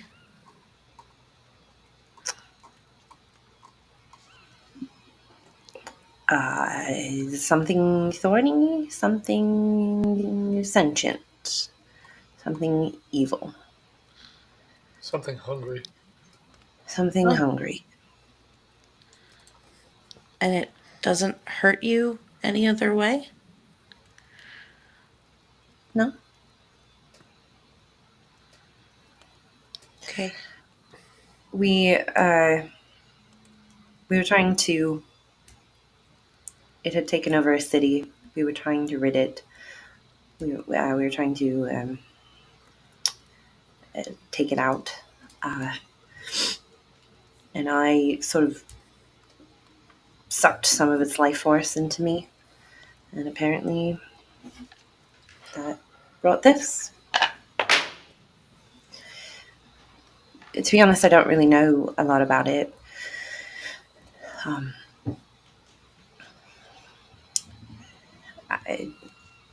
That's all I know. It's just sort of picking up by context.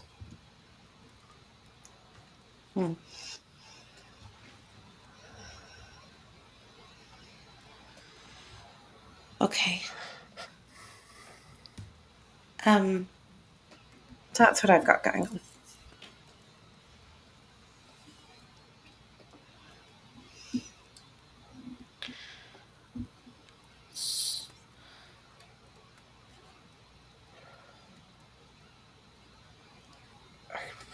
So where's the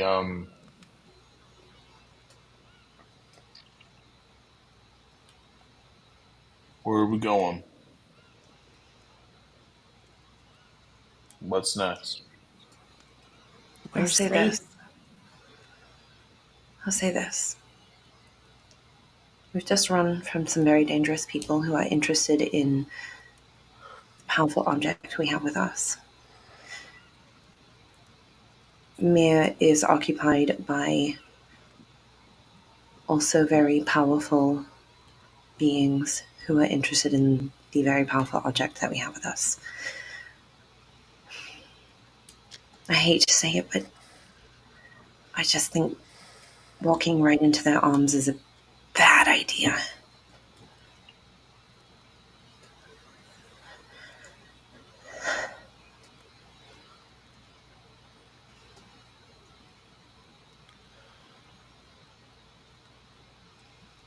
I kind of think it'd be a good idea if we avoided cities for a while.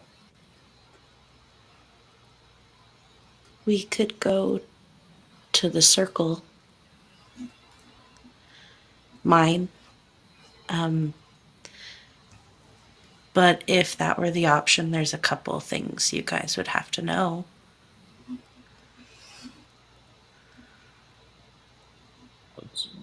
What do we need to know? Well, you already know, and so does Ianthe.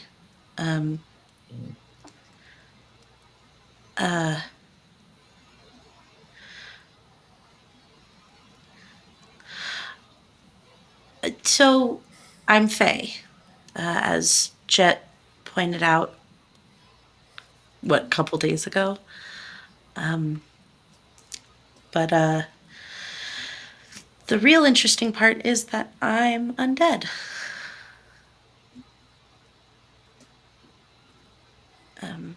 And I don't... Takes a deep breath and but sits very still.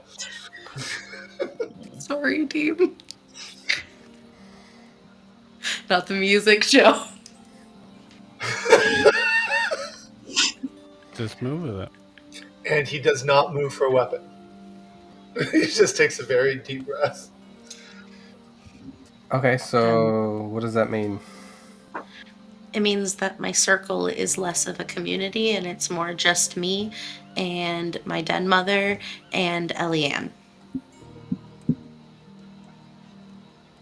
It's more of a triangle than a circle. Damn it.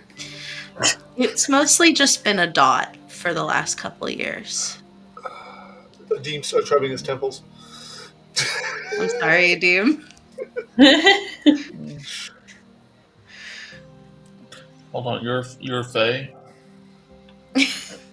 That's the takeaway? And I'm a French No, obviously. no. There's, there were Faye Cedar, back there there were. facing us. There were a number of them. Oh, 3 to 12, I don't know. Just they're moving It's a very wide fast range. along with us. oh.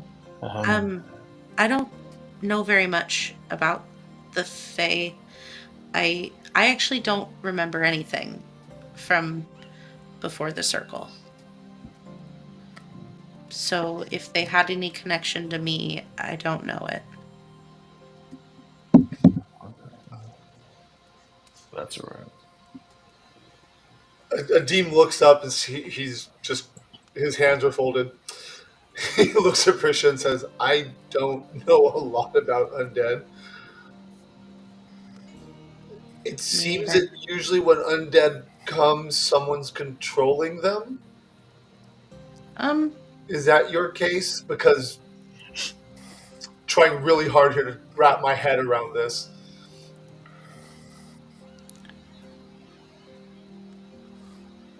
I feel Put compelled yourself to do together? what I'm told.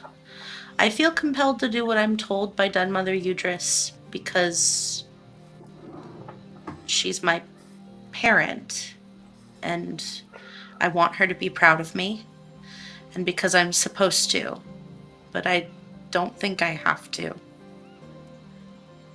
I've just never not listened to her. Although, truthfully, I've been doing a piss poor job of it. He goes back, puts his head back in his hands, and continues to rub his temples as they talk. I'm being honest, if it helps. He raises a hand and says, "And I haven't drawn a weapon yet." Just continues rubbing his own temples. It's Kavish told Ianthe that something about her hand had something to do with me. He didn't trust me. It's, I think, why the rope didn't come down for me. I wasn't supposed to be there. And I think ultimately it didn't play that big of a part, but I wasn't supposed to be there.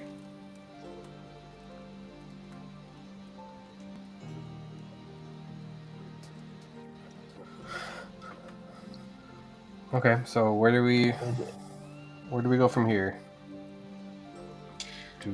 I don't know if Den Mother could protect her, but Massetti isn't big. It's not a lot of people, and the circle doesn't have a lot to do with the city anyway. And it might be nice to get Alyssa near some family. Maybe. We were also pointed north, right? To We were the pointed north. to the There jar. there may be some information there that could help us. I know nothing about the jar.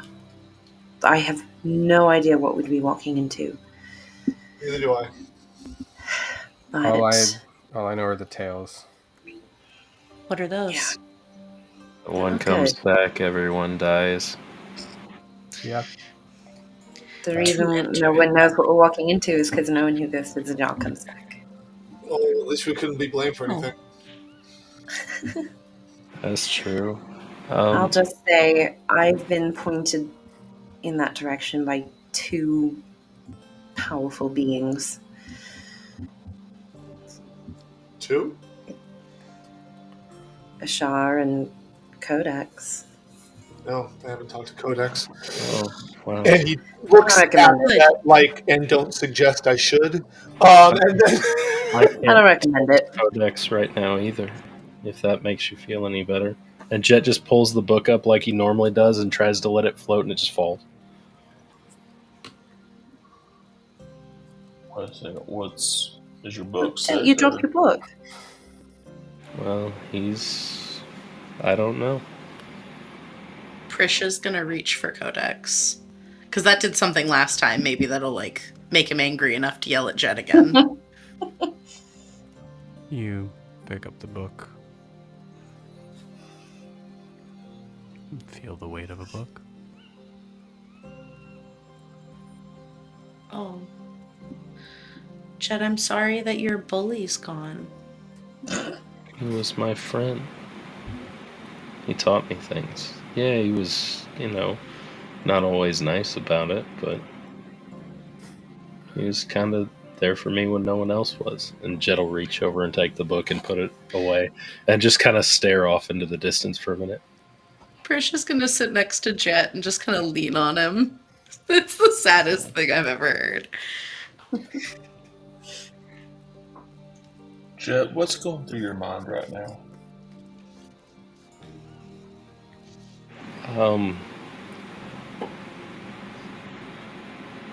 I'm alone.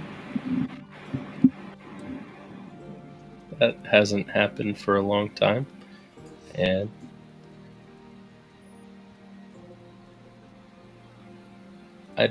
I don't know what to do. I mean, That's really scary. you're not completely alone. We're here.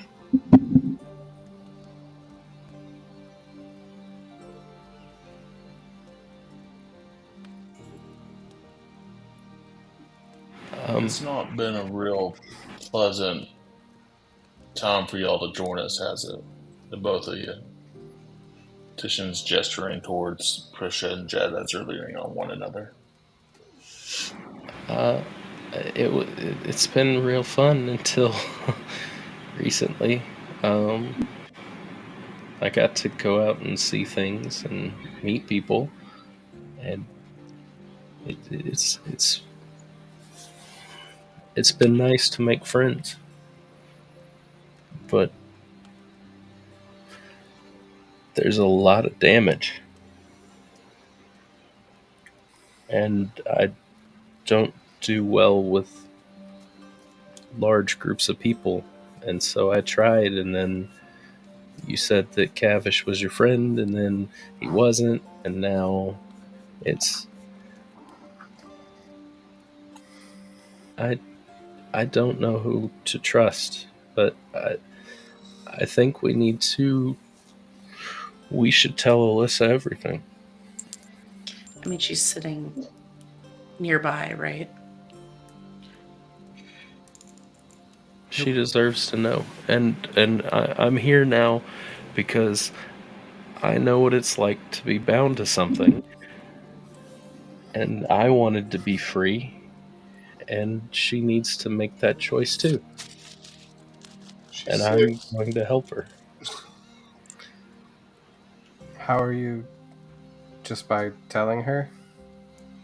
No, well, it Codex told me that in Zajar we would find out more information and might be able to set him free, is what he said. And if I can learn that kind of magic, I can become strong enough to maybe set her free from it.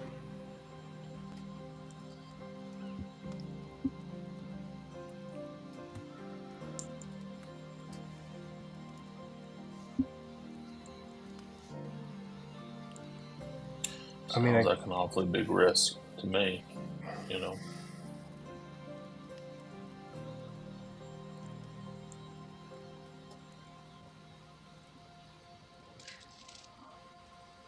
I mean, if you don't risk something, what's the point, right?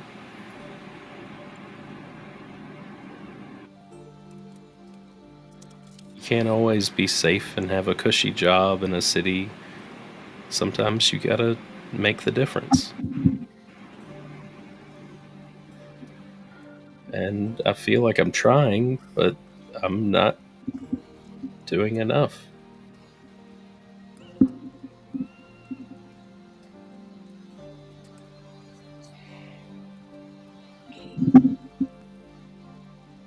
I mean, I'll just ask straight up, does anybody want to leave? Are we done?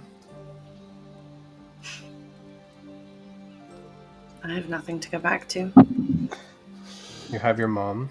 You have your seaside town.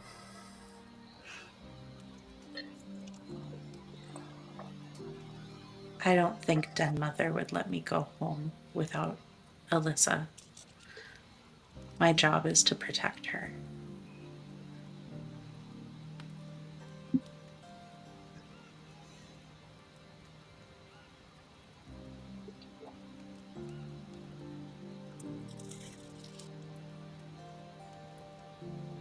Okay. Well, then, if no one's going home, then let's ask the tough questions. Why are you here? Why are any of us here?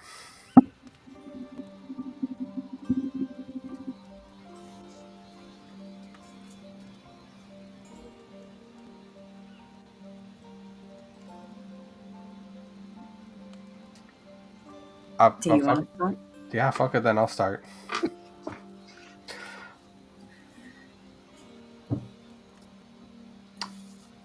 Okay. I ran into New Moon going on a quest to find this ridiculous object to, make a trade for information on a man who's clearly dead. And not in the Prisha way. He's gone. I have no idea where he is.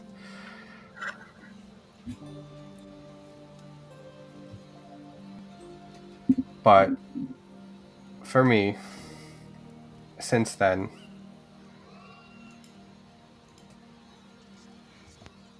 I guess starting from the beginning, 4 years ago, I went on a job with my parents.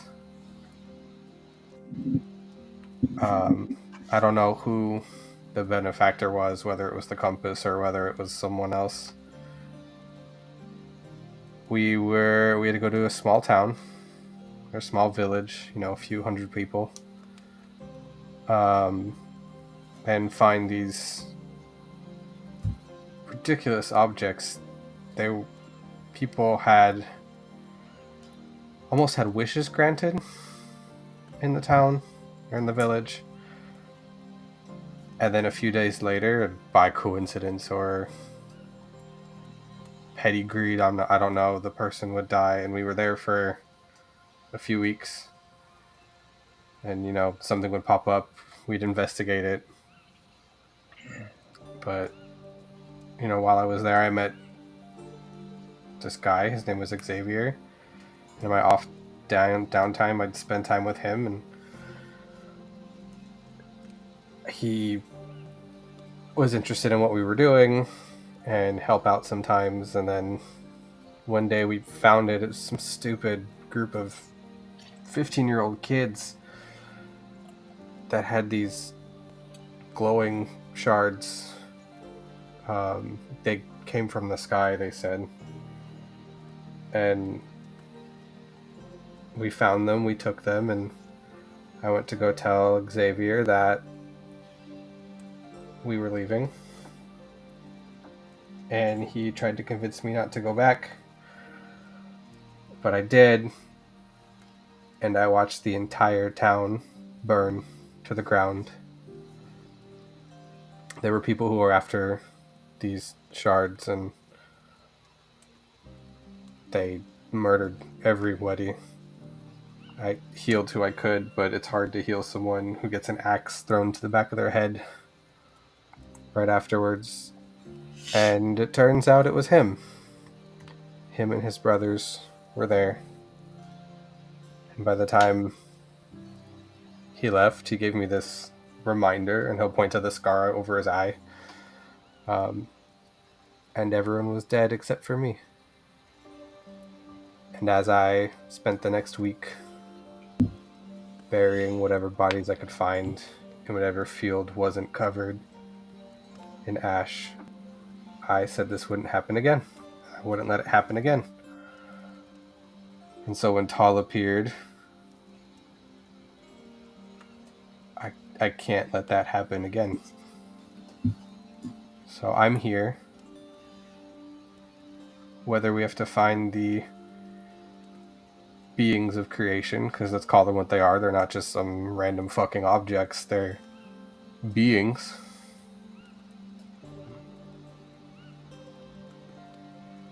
If we have to find them and use them to stop him, I'll do it. But I can't let him find them. I can't see more than just a few hundred people burn to the ground this time.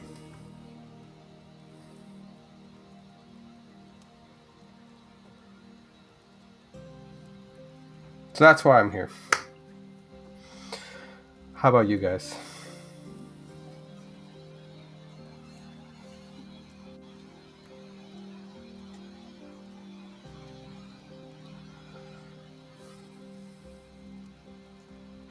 Well, Titian came and found me. He said y'all needed someone who could do magic. He said he needed my mind, which I don't think it's that special, but And then I met everyone, and we're friends. I didn't really have that. But, I mean, I saw the being in Alyssa and was like, I have a connection to Codex, or had, and I know that it's not always pleasant. And I want to be free, And I want to have the opportunity to give that to her because she doesn't deserve it. She's just a girl. And she's super talented. Her magic is incredible. And that doesn't come from just the rod. That comes from her. She's special. With or without it. And I want to do my best to let her live her life however she wants. Plus, she's my star pupil. And one day she's going to be the strongest sorceress ever.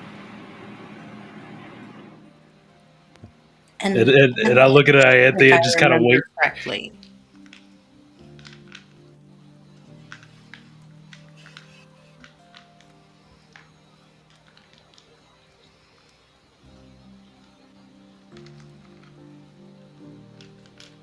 I'm sorry, I missed what you said. I talked over it.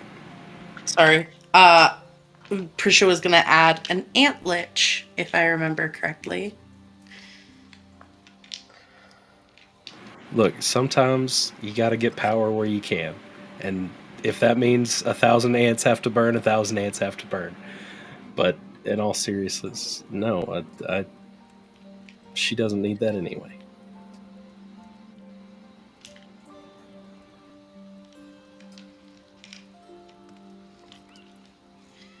Alyssa's just here listening to us say more nice things about her. Okay, so that makes 2 of us.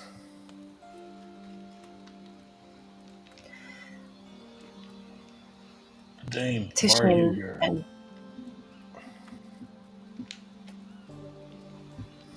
Titian and Nadim helped me save my sister's life. And in the process, we were given a quest, hired for a quest. That didn't really pan out, but along the way, we met Grian, and they became like my brothers, or my actual brother. And then we met my little sister.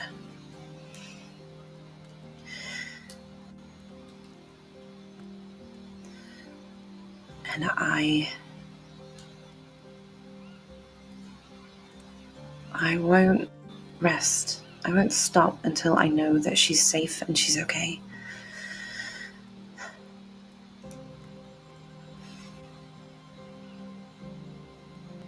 It's what Evolf wanted, it's what I want.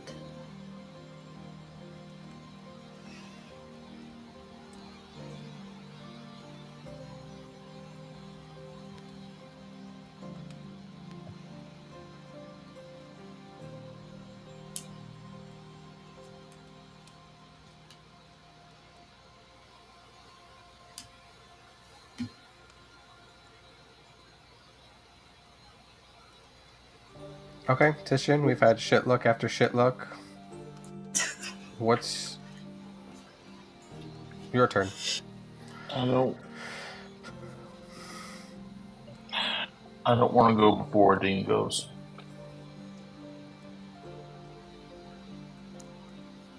God, you two are so stubborn. She just looks up with a grin. Well, I won't lie. Very soon after we met, not a day goes by that I haven't thought about leaving.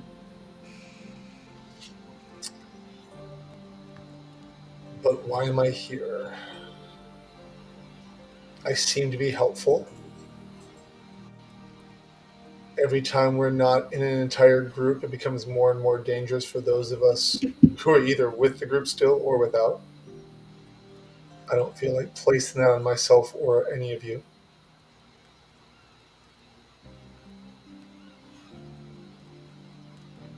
I did start getting close to Titian and Ianthe pretty early.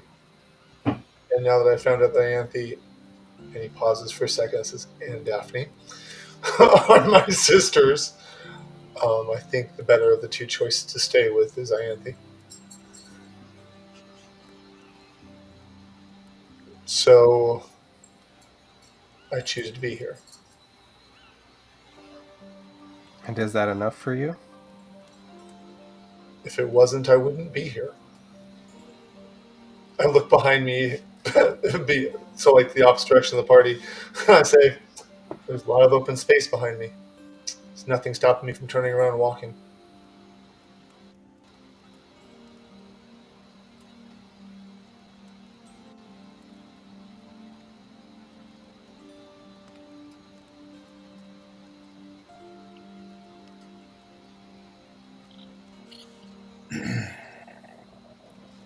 I don't know.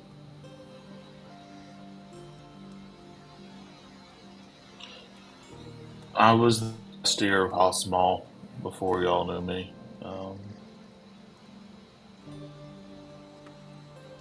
I was alienated and shunned by by everyone in the city, and was deemed worthless by all those that mattered, and even those that didn't. Then one day I was given a contract to carry a box. And then I met this green fella. And then I met this blue gal. Then I met this short, feral guy.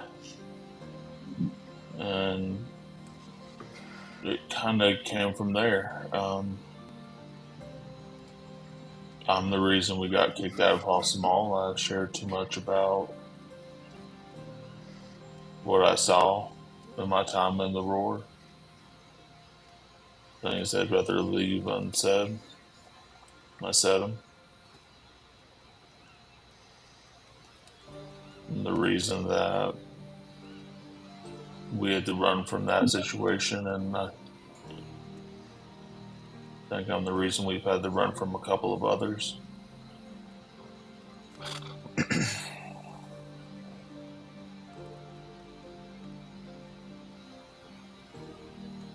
As we've traveled together, I've gotten to know everyone, and to that end, I've also lost quite a few people as well. Since I've met and joined this party, I've lost 4 friends.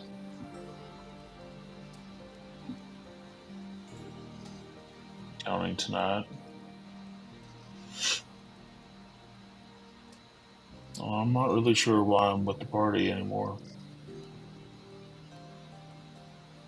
If you asked me 2 days ago, I thought the reason I'm with the party is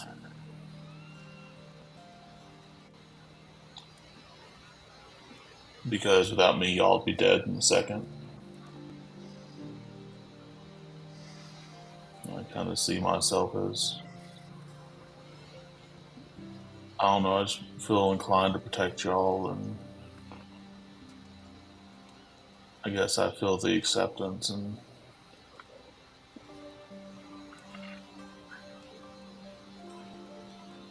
wanted Dean to go first because I just couldn't, I still can't grasp what he was saying earlier. I can't help but feel at fault for a lot of what's happening.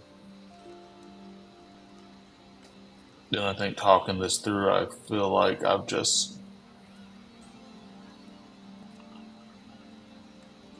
made a lot of my problems y'all's problems. And I think there's been a lot of hurt that's happened as a result of that. And I'm just trying to think about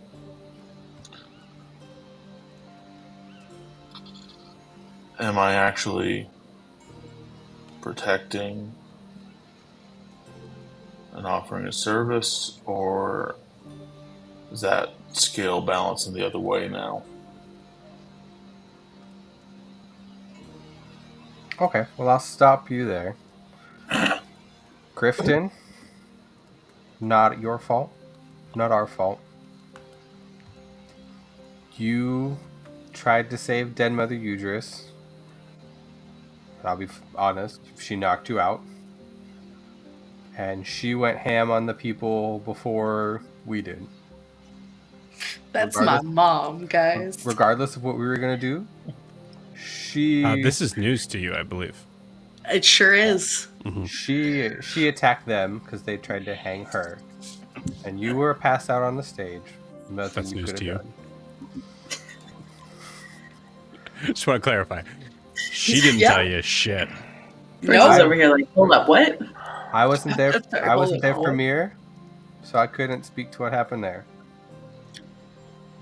The family, they were coming after Alyssa regardless of what we were doing.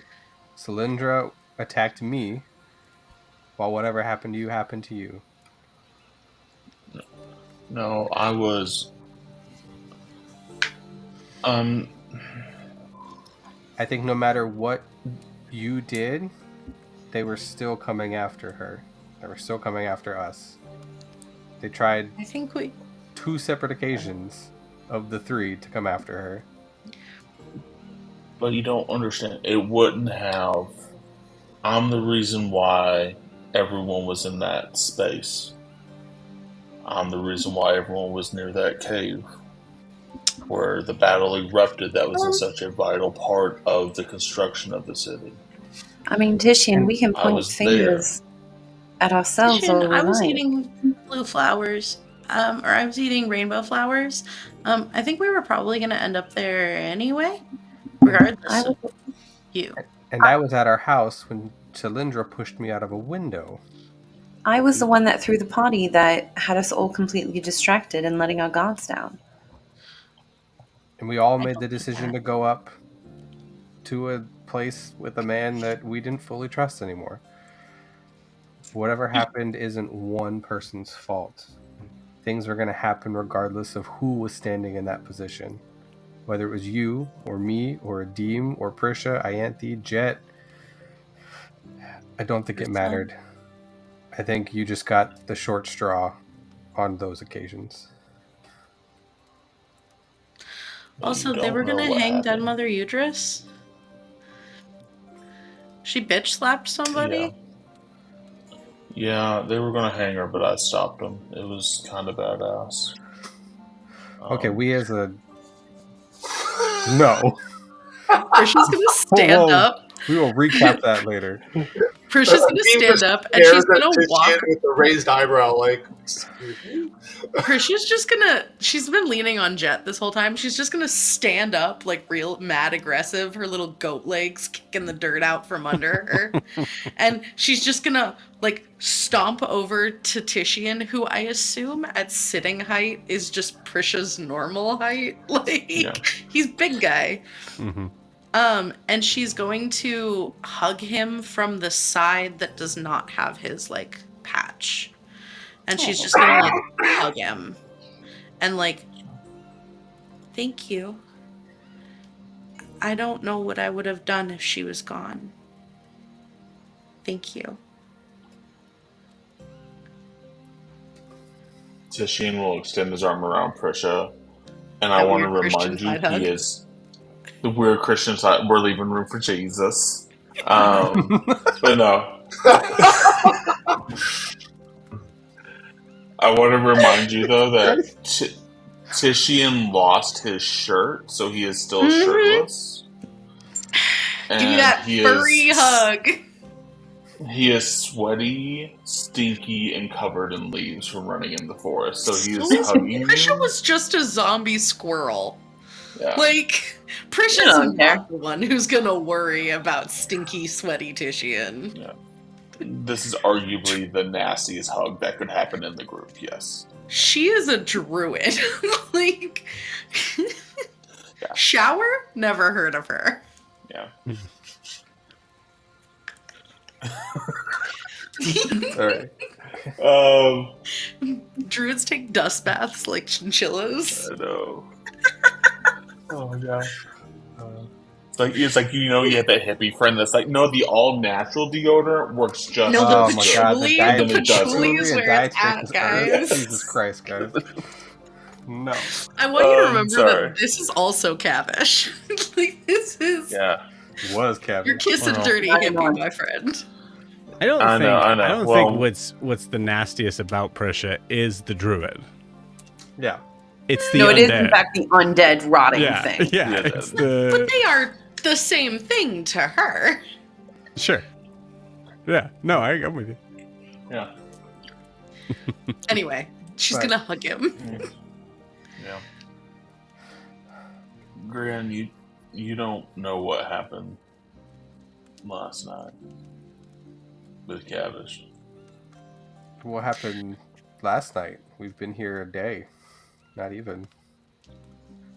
Don't. Now it's not the time for semantics. Now it's the time to talk about. Fuck your timeline. Okay. Now, okay. Now, okay. Before the tree hold on. burned down, this happened. So I almost fucked Cavish. And got fucked instead. Do you mean you almost fucked him up? and Like No. you hit him? no, not that way. We were. You're saying that you didn't fully trust Cavish. Yeah. And I you're did. saying you did. Got it. I fully trusted him, Oh. and I met up with him, and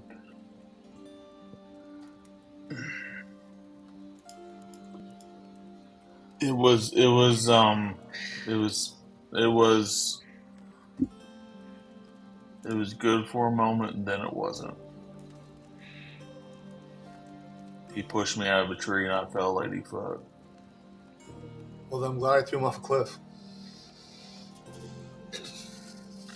But the thing is, I had a choice at that time, and this is why I think it's important for you to know this. I had a choice to. I could have kept climbing down, and just slunk out of there. But the thing is, I chose to climb back up, and I was going to kill him. That sounds I can kind reasonable. of see to me. now. Well, I can kind of see now where that that choice led to me being caught in a bad position. My unwillingness to think more than the next couple of actions ahead of me. Me putting my hands around his throat put me in a way that put y'all at risk, and then you can say it's not my fault, but there is some blame with making it. I at least set the battlefield where everything took place, and that's why I'm thinking the way I'm thinking now. Well, then next time, just set the battlefield in our favor, or wait for us. Buddy system.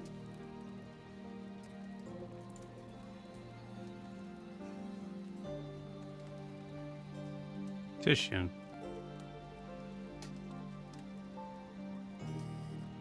Roll me an insight check. We're not doing that, Joe. We're RPing tonight. I can do what I Wait a- want. Joe, we're not throwing. I threw all my dice out the window when you said that, Joe. You're Just gonna like, have to- I'm God. I can literally do whatever I want. you have to go get it. I'm kidding. I'm kidding. Literally You killed guys her. see Okay, I a rolled balloon animal just roll It's a across snake. the. What? I rolled a 9. No, it's what happens because I'm the DM and I can do whatever I want. There's a balloon animal that's just floating. No, that didn't really happen. I was like, I have I a was chakra really and ready it'll to pop. believe you. But do you understand the power that I possess now? This could become the clown campaign. We have the animal campaign. We have the feral campaign. What you guys don't know Campaign. what you guys don't know Balloon campaign. is that when Imea got invaded, Hey, before everyone. that, They had balloons. All right, Killer 9. clowns from outer space. Mm-hmm. 9. What am I gonna do with a 9, dude? You want me to re-roll You it again asked. and hit a number that's better for you? No, I can deal with a 9. It's your charisma mod. Let's go. I don't know, Joe. You're God. What are you gonna do with the knife? You want him to use his inspiration or something? You already did on Danzig. Actually, 8 more balloons. I did not. I did not use it. Oh, It's all right. I'm a professional. damn. I still have my inspiration. Nice. Titian, you hear that response from Jet, and there's something that feels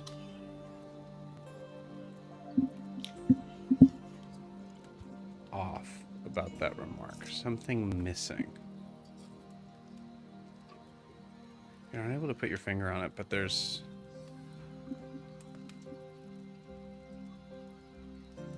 the immediate response to just, well, next time, just include us.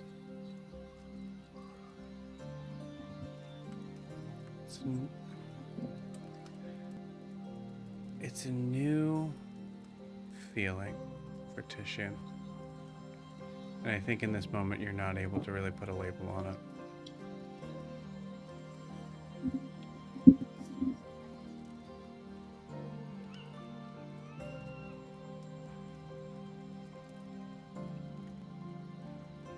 Well, I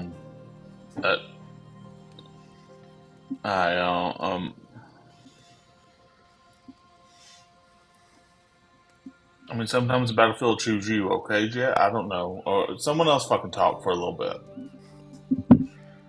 Okay, so that leaves one more person.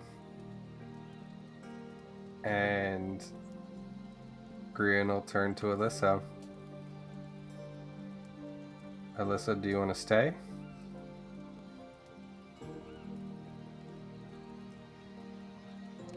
There's a moment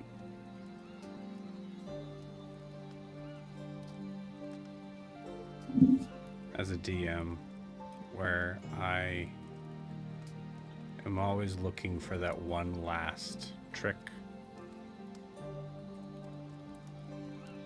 to be able to keep it interesting and keep it set up into a world where you're constantly having to second guess everything. So I'll say this. Green, as you ask this of Alyssa, there's no immediate response as her body is turned away from all of you.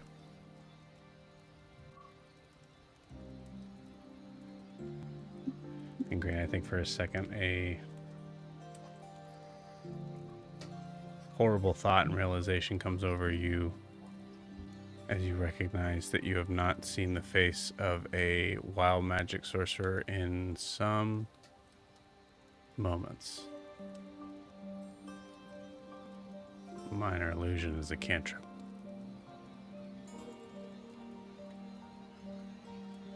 Then you see her turn. God, fuck. Like, not again. Swear to God. The whole right cheek this side in unison. Eyes puffy and red.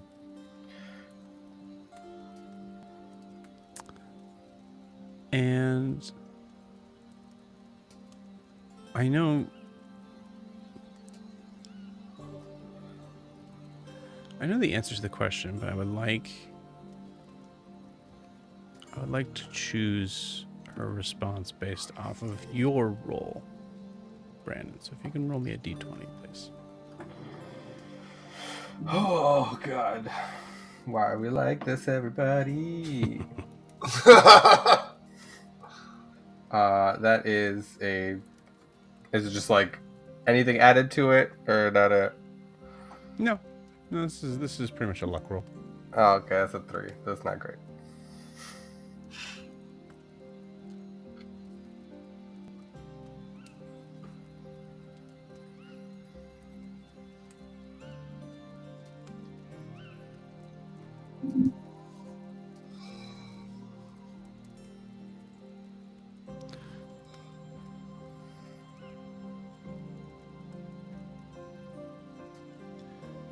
I miss home.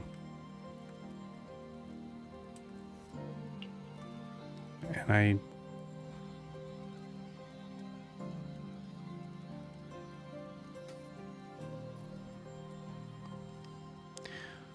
know we can't go back to that.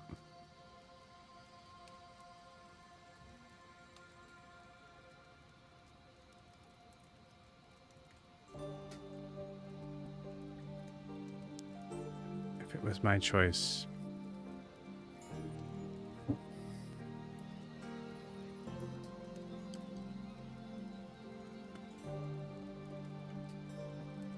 I would like to be reminded at least a little bit of what home felt like.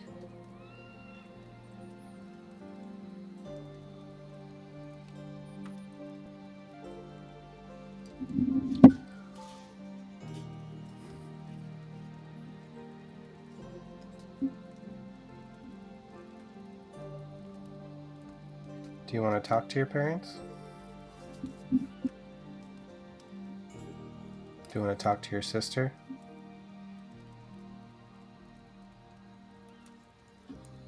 Do you want to go see your sister?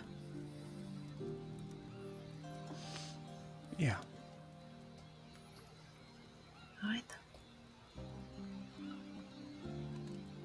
Okay, in the morning, I'll have enough energy to let you get a message to her, or to help you get a message to her, if that's okay with you. It might be something I could do now.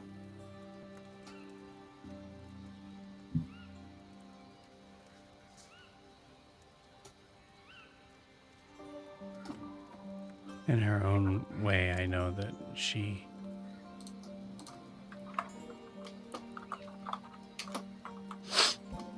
really cared about, you know. Yeah. I think she deserves to know face to face.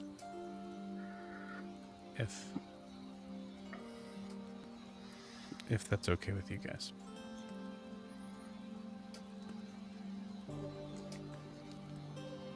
I think that's okay. I think that's a really adult decision, Alyssa.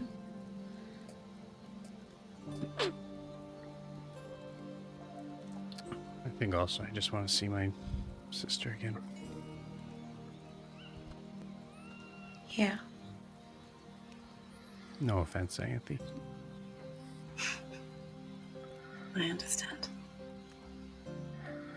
Well, your sister's kind of a badass, so I get it. Okay, so we're all committed to staying here, or to being here as a whole.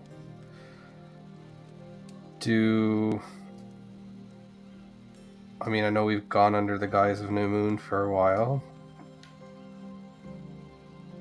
Do we feel like we need a new name? Not to make Joe like shit himself, but like... No, you're making me shit myself. We all shit ourselves. Out of character at this point, like Eclipse or Black Hole Sun, those all work. Black Hole Sun would be badass. We don't have to decide right now, but I'll say I think that the moon goes through phases, and the new moon is the beginning of all those phases, and we might just be in a new phase, and it happens. We grow, we learn, we change. So it's something to think about if that's something you want to do. Can you say phases for me one more time? Phases? Also, Yeah, would thank we you. be waxing or waning at this point? I feel like waxing. I feel like we're growing together. I think at this point we've definitely waned and we're coming into something different. So the cycle of the Yeah. moon would then be new. Waxing, right? Yeah. Yeah. No, waning. Although I do the like other way. Adam's idea. right? Eclipse is Okay. really cool. Middle school science. Hold on. Hey, The waning No. would come before the new moon. The waxing comes after.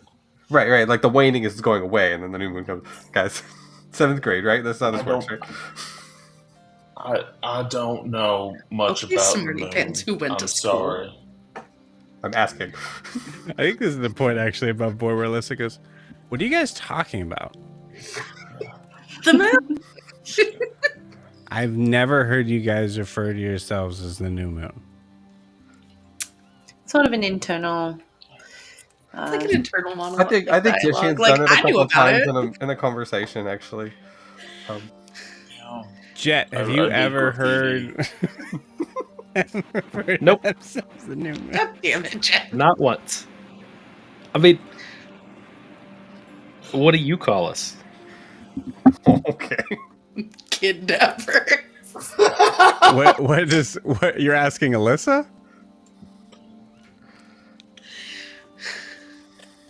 Oh boy. If the answer is anything other than family, I'm gonna riot. Well, I can't Well, say we that can't now. be So known as the thanks. family. I know.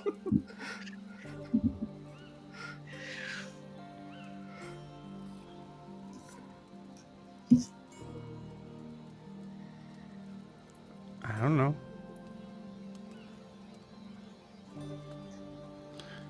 Like a.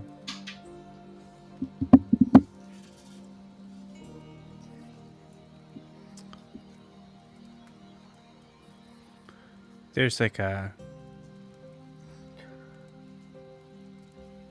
type of bug that Ewolf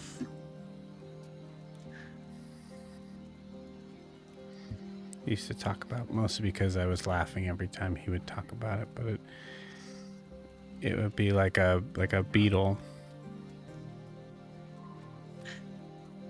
And he had a beetle when he was showing it to me. He said it wasn't like this beetle, but it finds. He said scat, and then I said, "What's scat?" And he said it was poop, and I laughed for about 5 whole minutes. Yeah, that sounds right. And said the beetle carried around the poop with them wherever they went, and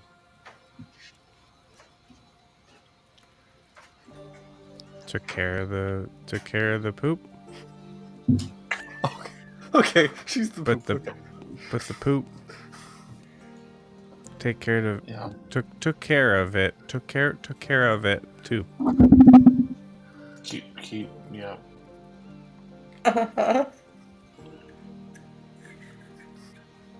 So are you saying the new name for the group should be Poop? Yeah. I think it was like a poop beetle or something. Like a dung beetle. Sure. Are we the dung beetle? Yeah. And that's in what this he metaphor- said. Alyssa, you're not poop. Okay. Okay. Well, I think it's. Okay. something We'll add it to the short list Yeah. of possibilities. Okay. We are off the poop. list. Poop beetle. Hey guys, you just asked the DM what your name should be. Hell no. No, we Hell asked no. the 6-year-olds. Right. But above board, that's not how that works. There's no way. No. Joe, you're just metagaming right now. Right. That's Now what I it will. is. Now I will Metagaming. say, if you guys end up doing dung beetles, I'm out. I was We're not The asking. whole floor opens. And we I was all- just asking what the NPC that's been with us the longest thinks Sure. of us. That way we could get a basis, because if that's what they think about us, then we can introduce ourselves as that. Right. Yes. And what But I I'm guess gi- we're You know, yeah, what I think she would literally say would be something that would be fully unusable. Well, not unusable, but not the best choice. Well, we are a lot less scary if we're called dung beetle. The dung beetles, yo. Okay, so I mean, like I said, take time to think about it since we're all clearly committed to. I thought about it. That's what I was Thank you, Alyssa. doing. Okay. Did you guys didn't get it? No, maybe you'll have to tell us again later. So like he rolls around like a piece of poop and then it becomes like a circle.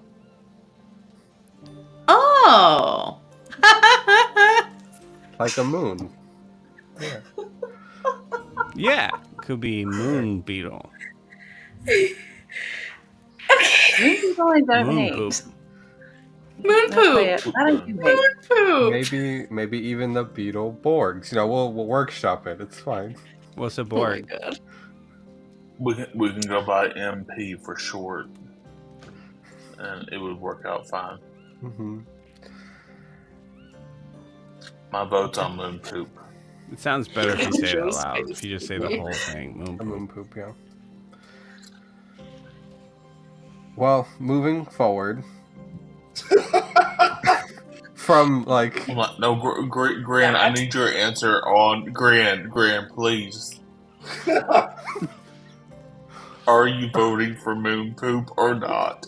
I think it's late and I need to sleep on it. Yeah. We are You we are wolf bearing died. our You hearts. wolf died an hour ago. Yeah, I think you will stay and we all need to think about it. But Gran, we only have this fire tonight, and then tomorrow, who knows what will hold. Green, let me help. Moon you. poop Green, or this not. fire's starting right that will be here. enough of a reason for a dean to leave. I am just letting you guys know now that I trust you all with my life. And I know moving forward that I can give it to you in all sincerity and that I will have your back as you have mine. And Green's gonna take this time to like open his wings, pluck 6 feathers. I did the math earlier, but I got a -1 now. And he's gonna hand a feather to everybody but Prisha. 'Cause she got She's gonna one. hold out hers. Yeah. Even Alyssa. So you're just not you're not giving Prisha one. That's the big thing. I already have one. It's in her hair. It's like Yeah, tied. you're to just Yeah, I not already have giving one. it to her. Yeah. But you're not giving her one. Correct. Yeah.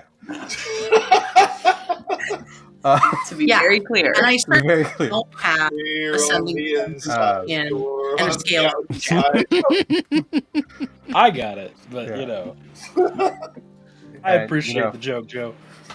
This is a piece of me that makes me trackable, that makes me traceable, that gives you a tie to not just me, but my magic and everything. So I do not give it to you lightly.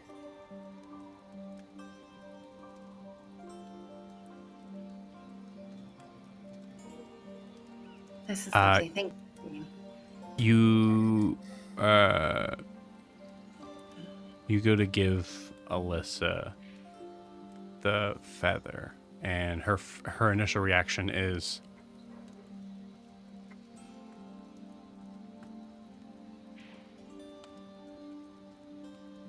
Oh. You don't want one? I might burn it up. If you do, that's fine. I've got plenty more.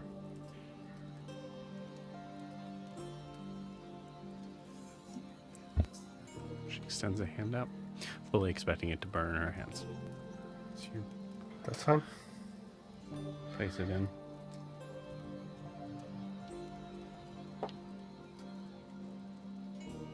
And it glows.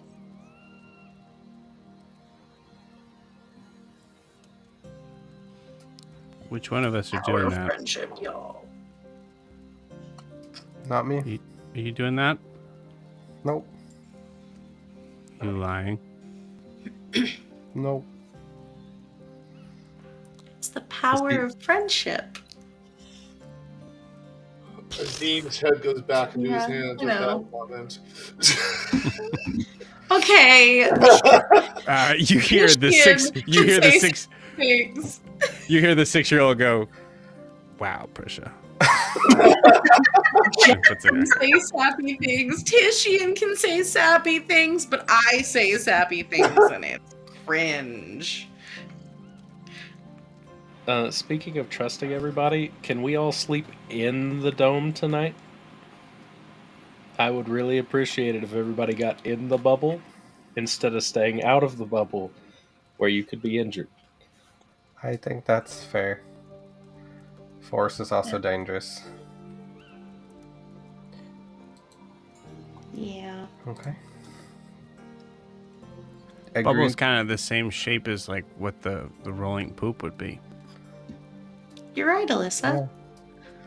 Thanks. After the beetle was rolling. And it looks like a new moon. Yeah. Well, it looks like a moon poop. It looks like a moon poop. I still prefer lunar feces, I'm just saying. I think That's awful. I think Grian will take this moment, and he is going to walk over to the fire,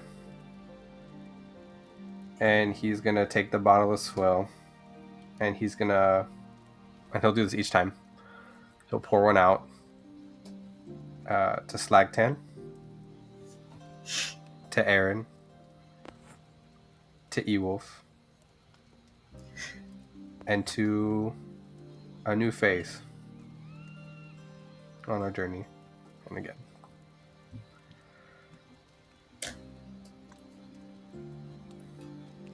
Jet.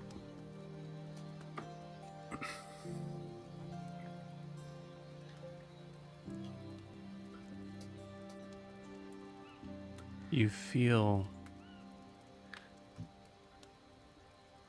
weird, kind of cold chill down your spine.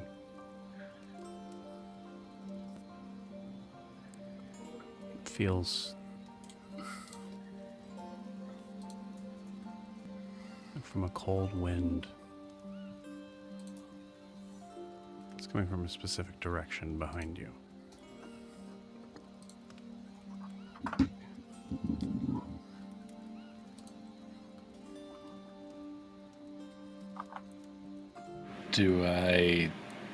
Have I felt this before?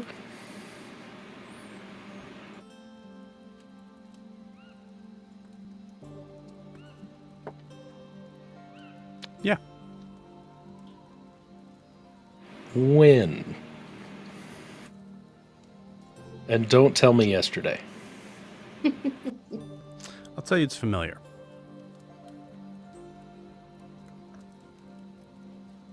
Okay. Jet's gonna turn around and look. You don't see anything. You feel it again, this time blowing right on your face.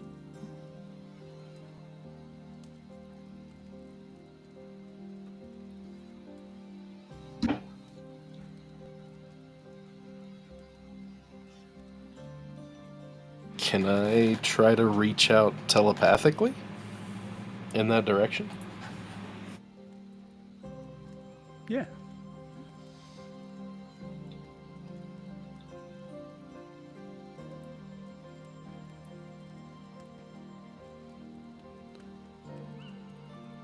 Over here, away from the rest of the group, you dolt.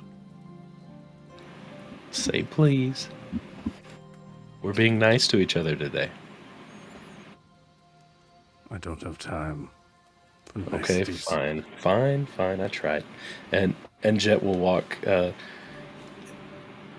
Give me just a minute. I'm gonna try to reach out to Codex before we go to bed, and he's gonna walk away.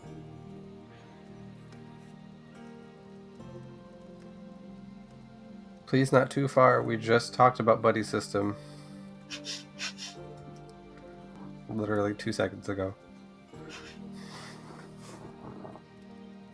I would say for those that have dark vision up to like 60 feet, that's about the limit of where he goes.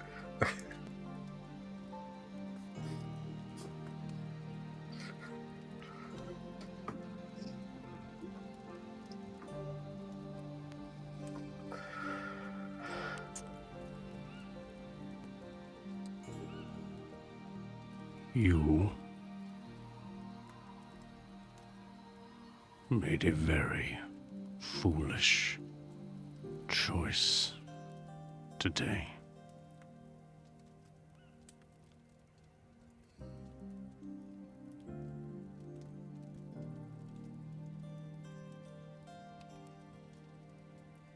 Yes, probably.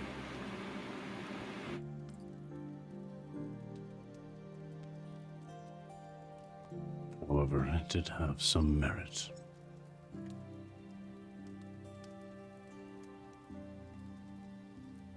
It allowed us to see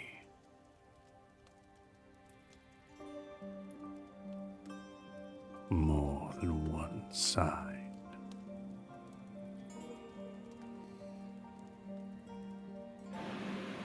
Your master was happy.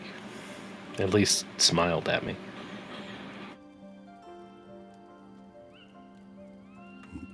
Master.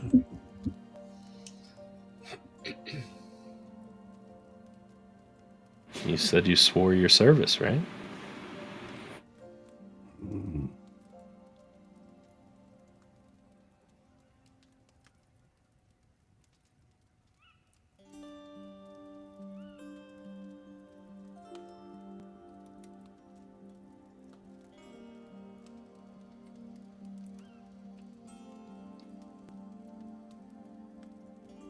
You know your choices will have dire consequences on the path ahead.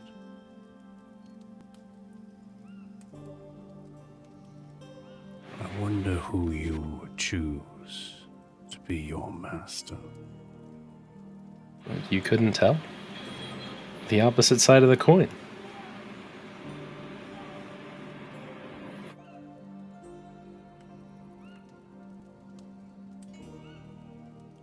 That may leave you and me at an impasse.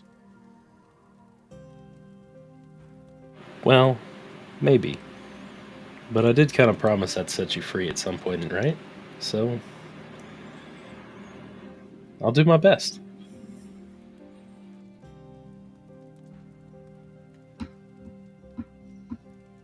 That may put me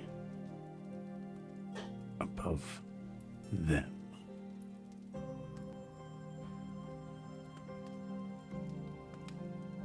What do you mean? Setting you free might come before helping them? I mean, as I have said, you, even now, try to play to the understanding of all sides. There will be a time soon where you will have to choose. And choosing one side will make you an enemy of the other. I see.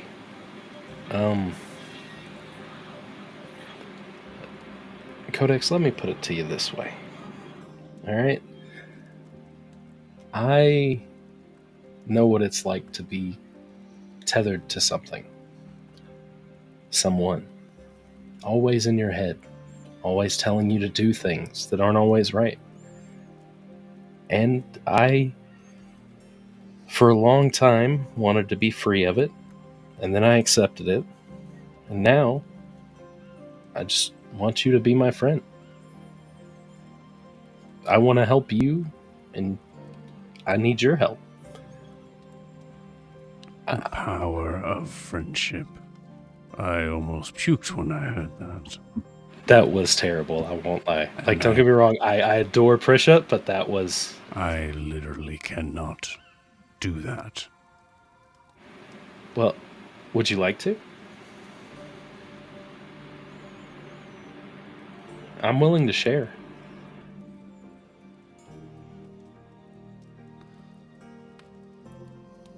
Except when I do it, it's kind of sparkly, so you might not want to.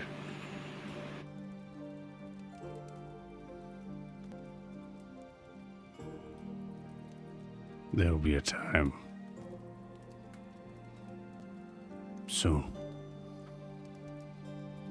Where you will not be able to smile and jest your way out.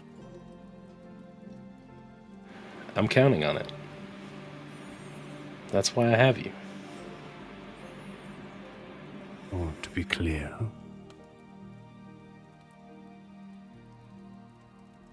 that if you did choose them over us, that I don't need to be tethered to you anymore. And as he says this,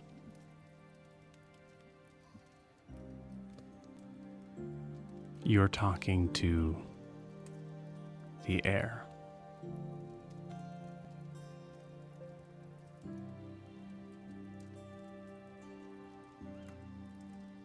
But all of a sudden, as if stepping out from a spot of invisibility, monochromatic figure appears. Face gaunt, old, cloak in tatters.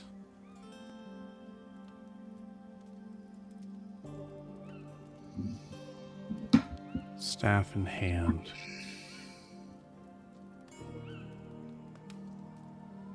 Shows elfin make.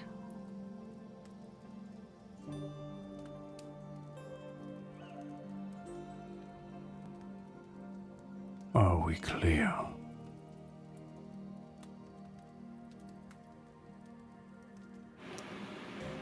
It's nice to finally meet you. Yes, we're clear. I was hoping you'd come around, but if not, I understand. I'll do my best. It's all I've ever promised.